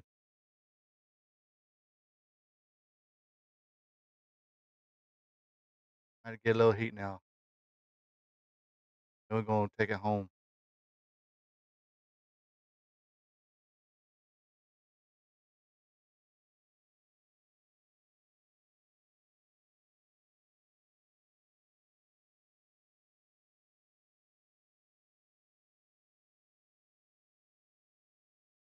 And Dewey got a full fro there.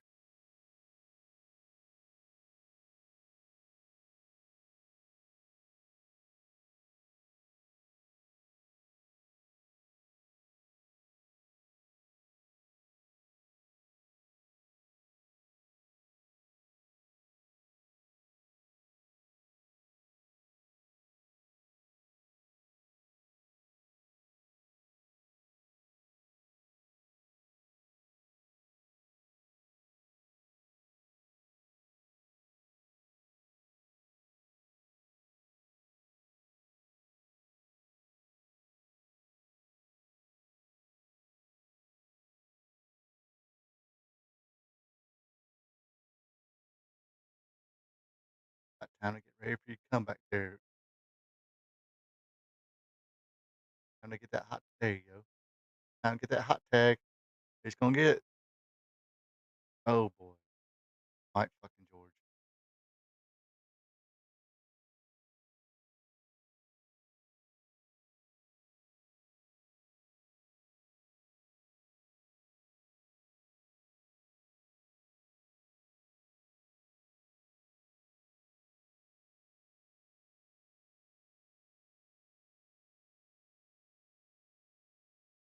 Pulled him by his underwear. Hey, got me a wedgie.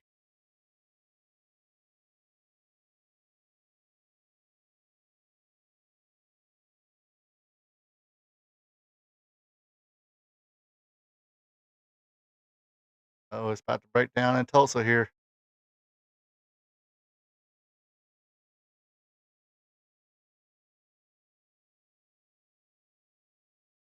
What's that? We got 2 referees up in here?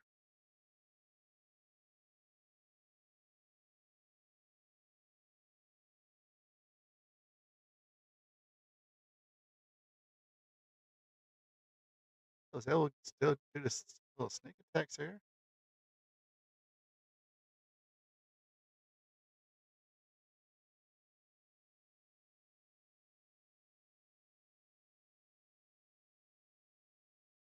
Oh, guess not. Oh, it's about time. Bring the freight train in there.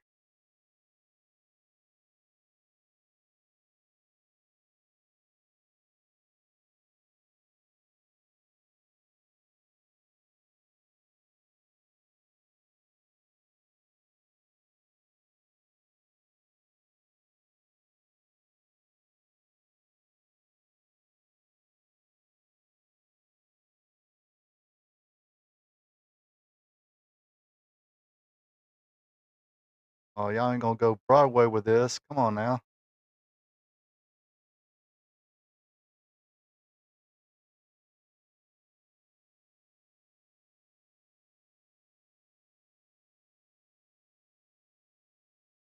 There we go. Time for the freight train. Oh, yep, here we go. We get some of those soup bones in there.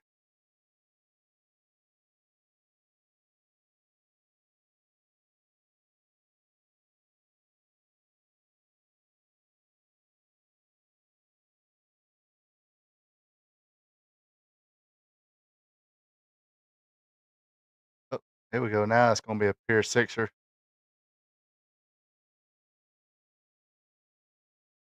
Breaking down in Tulsa.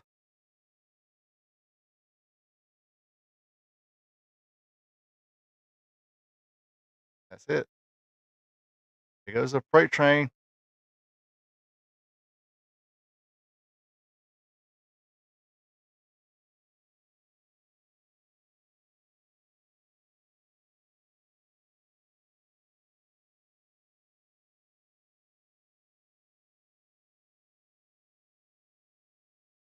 Well, I guess they had the expiration of time matches like Memphis.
Wild and Woolly.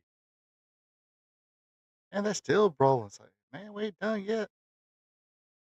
About 60 more seconds of this show. Hey, how'd you do that, buddy?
So yeah, that was wrestling at the Chase. I'm pretty sure back in this good old day, it was kind of big. It's kind of a proving ground. I mean, you see there they had Ric Flair on the program. You had Ken Patera on the program. Like I said, I mentioned that he did wrestle in all the territories at one time. Um, Jerry Blackwell as well. Now, isn't that swell? I fell today.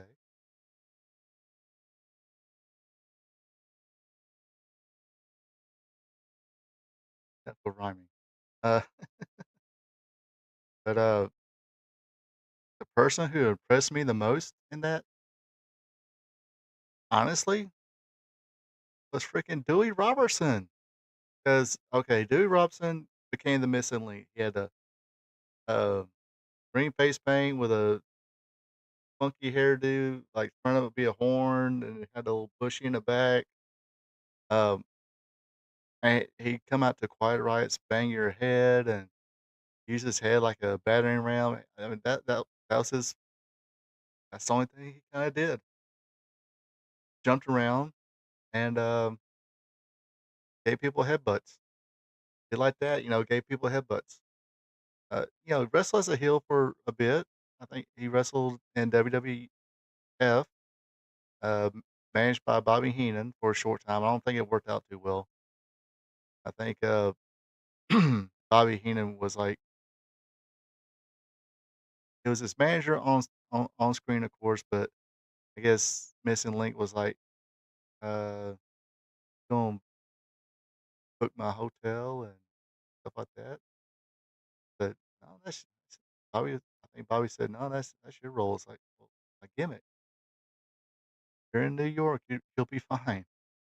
But I guess he thought Bobby Heenan was going to be like a shoot manager, kind of like Paul Ellering was to Road Warriors, but didn't end up that way.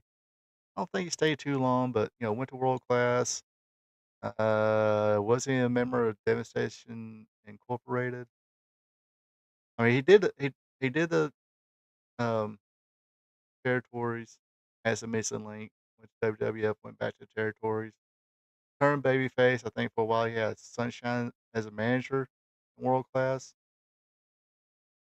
I think he a heel in UWF Mid South as well. Then turned babyface and had Dark Journey be his manager.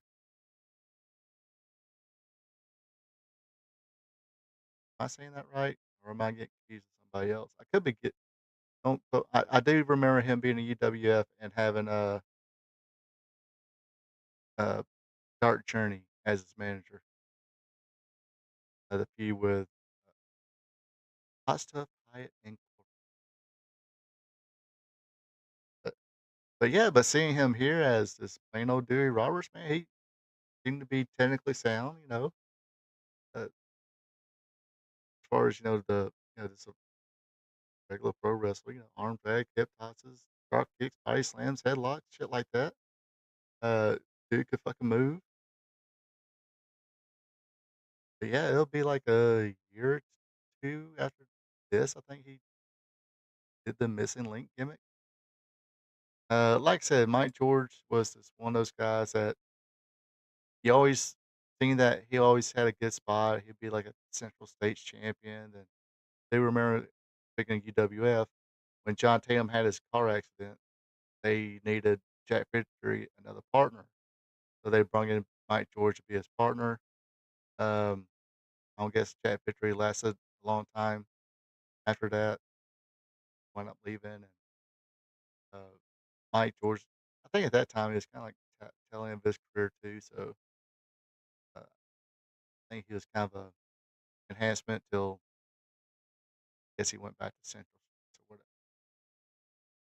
But this just like a plain dude with like very no personality.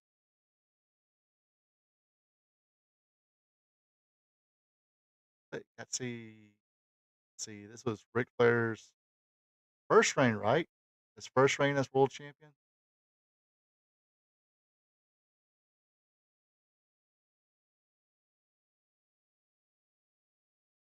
Yeah, because he beat Dusty and I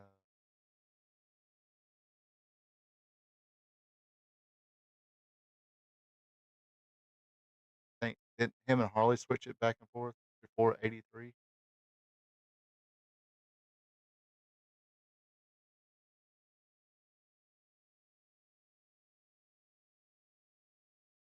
Yeah. So yeah, this is kind of like an open little segment. We'll be here. Give it a few more minutes here. If anybody wants to comment, ask some questions about anything at this point, don't have to be wrestling. Don't have to talk about wrestling all the time. Oh, by the way, yes, no, everybody's wondering. Did you really watch Friday the 13th, Part 5, The New Beginning? Yes, I did. Uh, made my made my dinner, sit there and watch Part 5. Okay, probably not as bad as I remembered it. It was still missing Jason.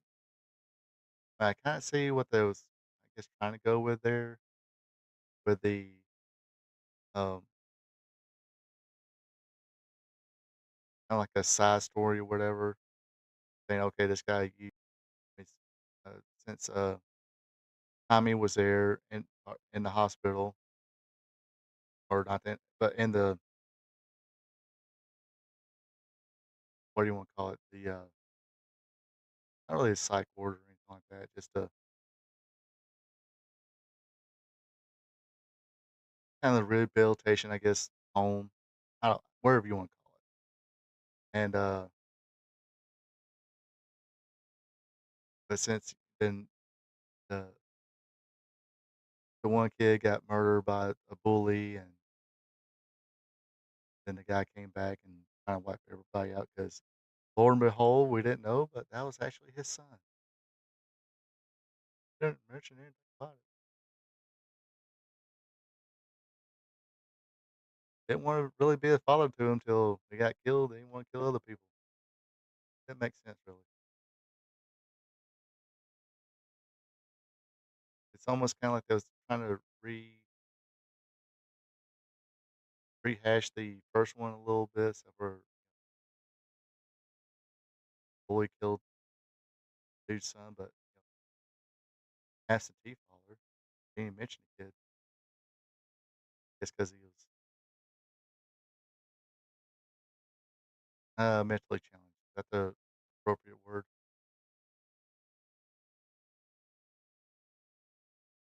So that like retarded, but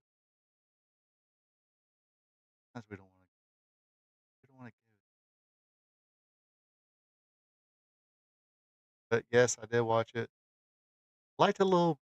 I will admit I did like it a little bit better than previously, but it was still missing that it was still missing Jason. It was still missing Jason Voorhees. So, let's see, I actually did fall asleep after it. But the next day, I did watch part 6. The 13th, part 6, Jason Lives.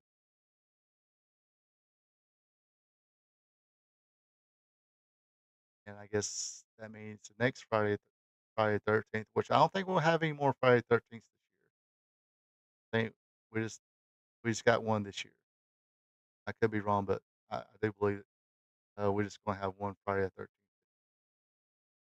So, but anyway, the next Friday the 13th, because that's kind of my thing.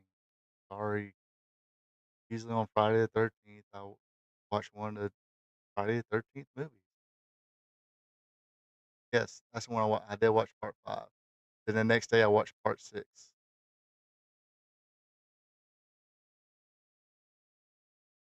And like I said, wasn't as bad as I remembered it, but still, I wouldn't rank that as one of my favorites. One, 1, 2, 3, and 4, I'm really good with. 6 was decent. And like I said, I think I heard somebody else doing a countdown of all the Friday 13th movies, and he called part 7 Jason versus Carrie, which was actually pretty decent. Wasn't bad. So the next Friday 13th, I will watch part 7. And I'm sorry, Jason Takes Manhattan. Yes, I know it has Jason, but I really just didn't like that. It was too carny. What's the word I'm looking for? Uh,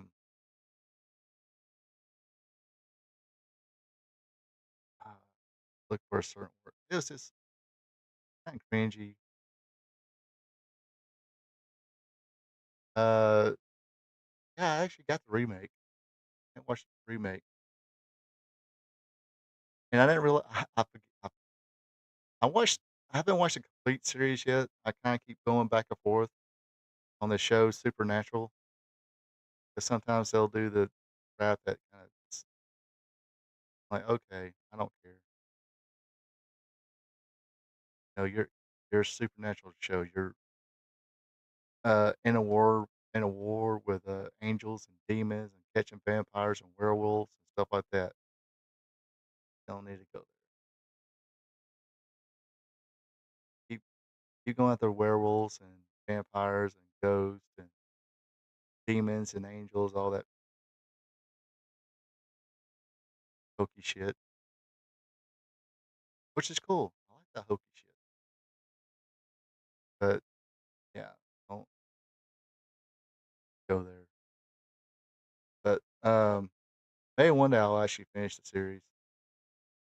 But yeah, speaking of that, the remake has uh, the guy who plays Sam Winchester on Supernatural. I did not know that till the other day. And the guy who was talking about, giving a countdown, it's like, oh yeah, and this one we got a Winchester. Jason's got to deal with. It's like, oh, that guy. I got. Is he? When was that was? Well, I remember watching the remake in theaters, which I thought was decent. It wasn't bad. Now, are they still going to do the Camp Crystal Lake series?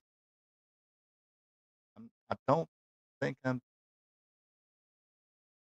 I'll try it if I like it. I'll keep watching it, but I'll at least give it a shot.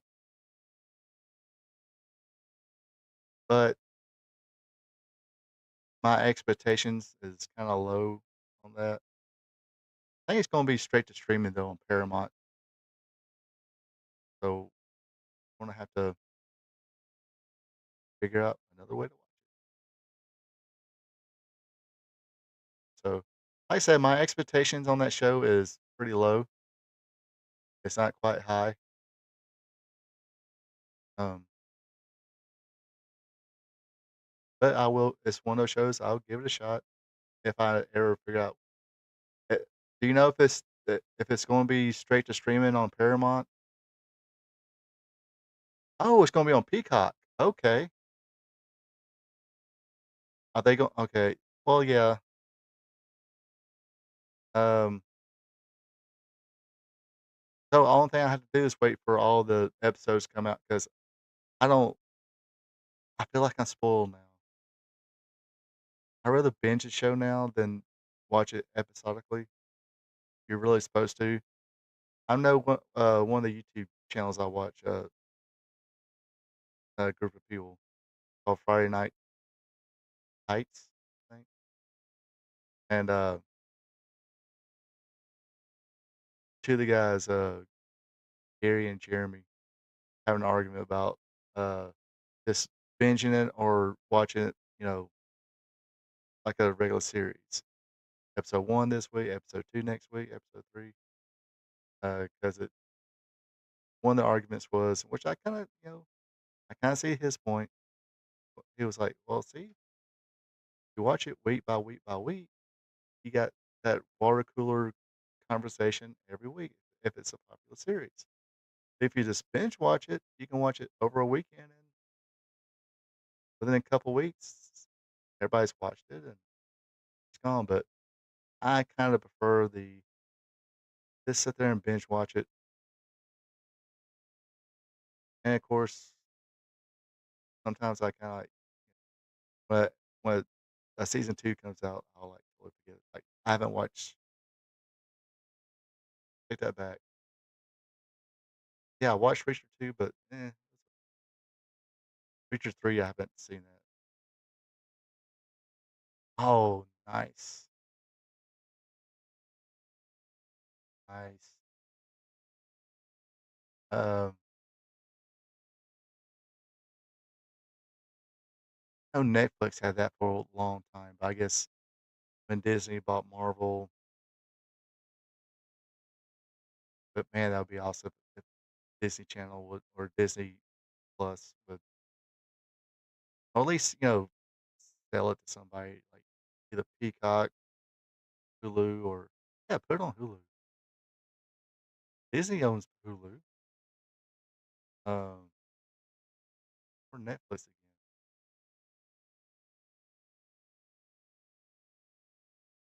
Because I don't think I have ever. No, I don't. I never did buy those on DVD. I think I was starting to, but I wound up couldn't find any or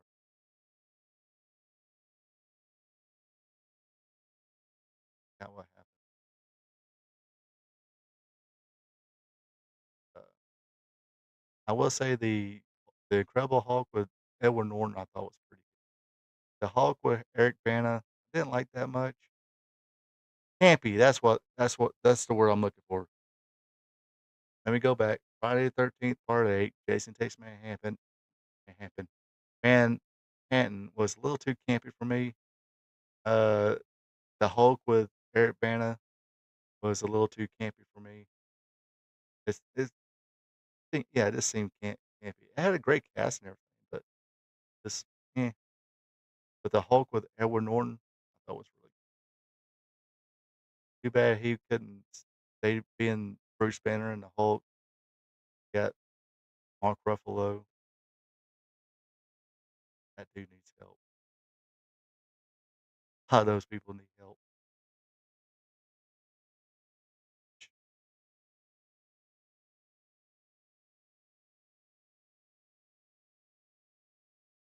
Um, where'd you get it on eBay or Amazon?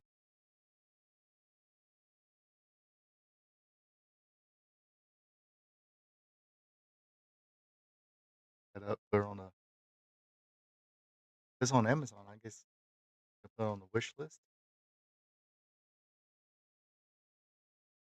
Yeah, yeah, that's what I'm saying. Yeah, that the Ang Lee Hulk with Eric Bana. That's the one I was talking about. That was a little too campy. So, cool. So I have to look that up. Blu-ray or DVD, or have you graduated? Not 4K, 4K. remember those? Okay, is anybody out there remember those commercials, the Parquet commercials? Parquet, butter, Parquet, no DVD, which I mean, I don't think it really matters. I got a Blu-ray player. Yes, I haven't graduated to 4K yet. Not sure that I will.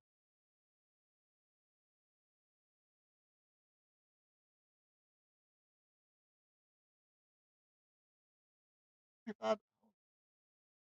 So not expensive. I have to look that up.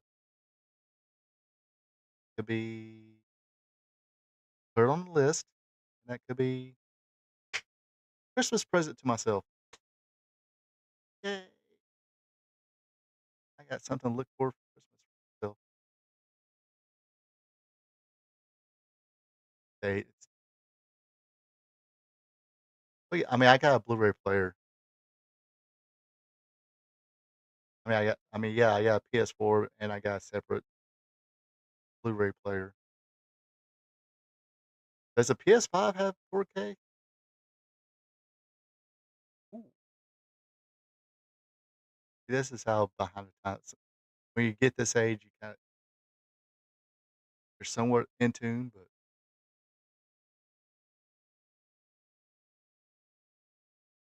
not totally in tune.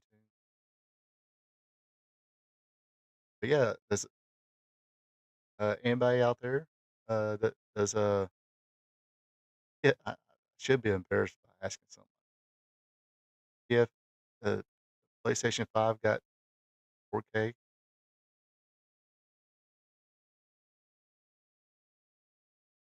which some of those I mean, like another YouTube channel I follow, uh, AV Pop Culture. Uh, dude's like he's actually they give you the title of that one movie. You might like. It was actually not that bad, but it'll be hard to find. Because ba- long story short, he did like a 1 year anniversary of his YouTube channel, 1 year, 2 year anniversary of his YouTube channel. I forget what it was, but he played a movie that he wrote, directed, actually starred in as well. I can't remember the name of the movie right now off the top of my head. I'll have to look it up. It looked pretty good. I mean, some of the stuff, of course, because he showed it on YouTube, so a lot of it was a horror movie, so a lot of things had to get blacked out. Give me a second, see if I can find the name of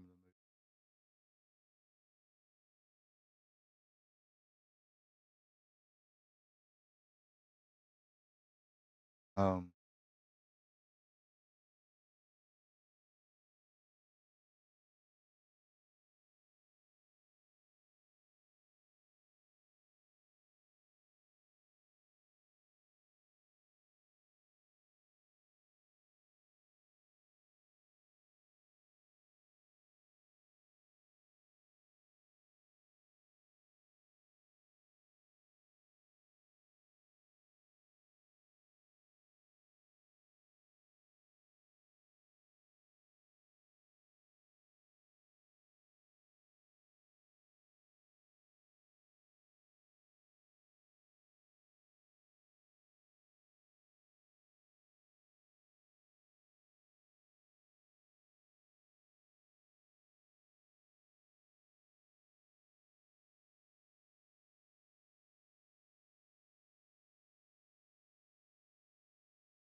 Don't you hate when you're trying to find something?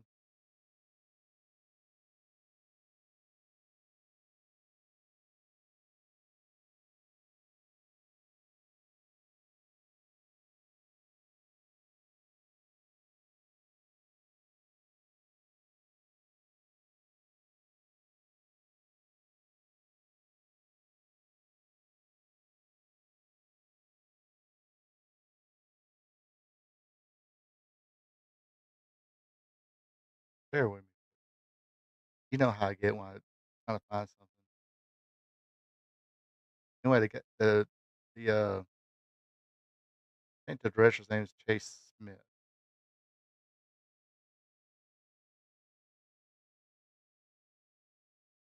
From Georgia, so you gotta kind of support your hometown, folks, right? Home state people. Dark Roads. The movie's called Dark Roads. I'll put it in chat too. Dark Roads 79.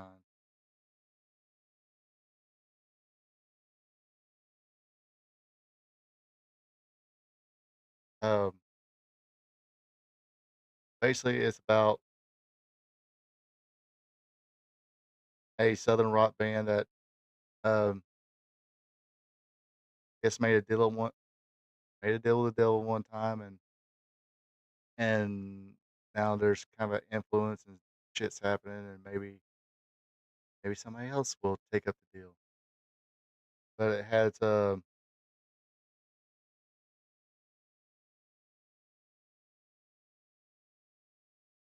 remember when I was watching he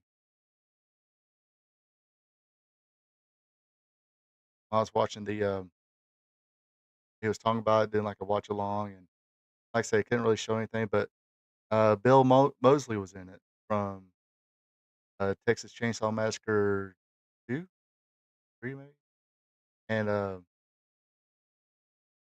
Chop Top from Texas Chainsaw Massacre, and Devil's Rejects. He was on that.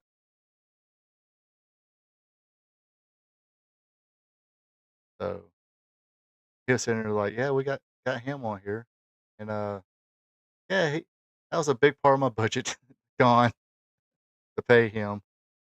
Um, but they said, he was sitting there saying, hey man, that dude is pretty cool and stuff like that. But yeah, Dark Road 79, small independent movie. But like I said, when I watched it on his live stream on YouTube, there's stuff blocked out, and he only had like one copy left. He gave it away. Um, Obviously, I didn't win it. I'd be happy. I was like, oh, wow, I won. But I think he's trying to get more printed or something like that. Definitely be one I would pick up. But from what I've seen of it, seemed pretty good for what it was. Like I said, small independent horror movie. Um, I dig that shit. I mean, it wasn't like campy, uh, B. It kind of serious, I guess. But yeah, if you ever find that movie on any platform and you do like independent horror movies, I will say recommend that one. But anyway, that does it for me this evening. If you heard a rumble there, that was my tummy rumbling. Say, hey, feed me, feed me. So I gotta go feed it. Appreciate everybody joining me on Facebook Live and on YouTube. Appreciate the people in the chat. People that say hello. Um, Other than that, everybody have a good one. Take it easy. And until next time. So long from the peach state of Georgia. Ronald Ray here saying thank you for checking out my video. If you don't mind, go ahead and click that thumbs up button, leave a comment, and share this video with family and friends. I would also appreciate it if you would subscribe to RP2 Vision, where I cover the sport of professional wrestling from yesterday to today. Now don't forget to click the notification bell as well, so you'll be notified when my other weekly content is available, like Wrestling Trivia Tuesday, WWE Raw Recap, and AEW Dynamite Recap. I also have 2 live streams. Every Thursday at 8 p.m., it's Spot Show Live Stream, where I discuss the latest news in professional wrestling. And on Friday nights at 8 o'clock p.m., it's Wrestling Gold Friday Night, where I discuss the good old days of professional wrestling. When wrestling was wrestling, wrestling was real because it's still real to us. Folks, have a good one and take it easy.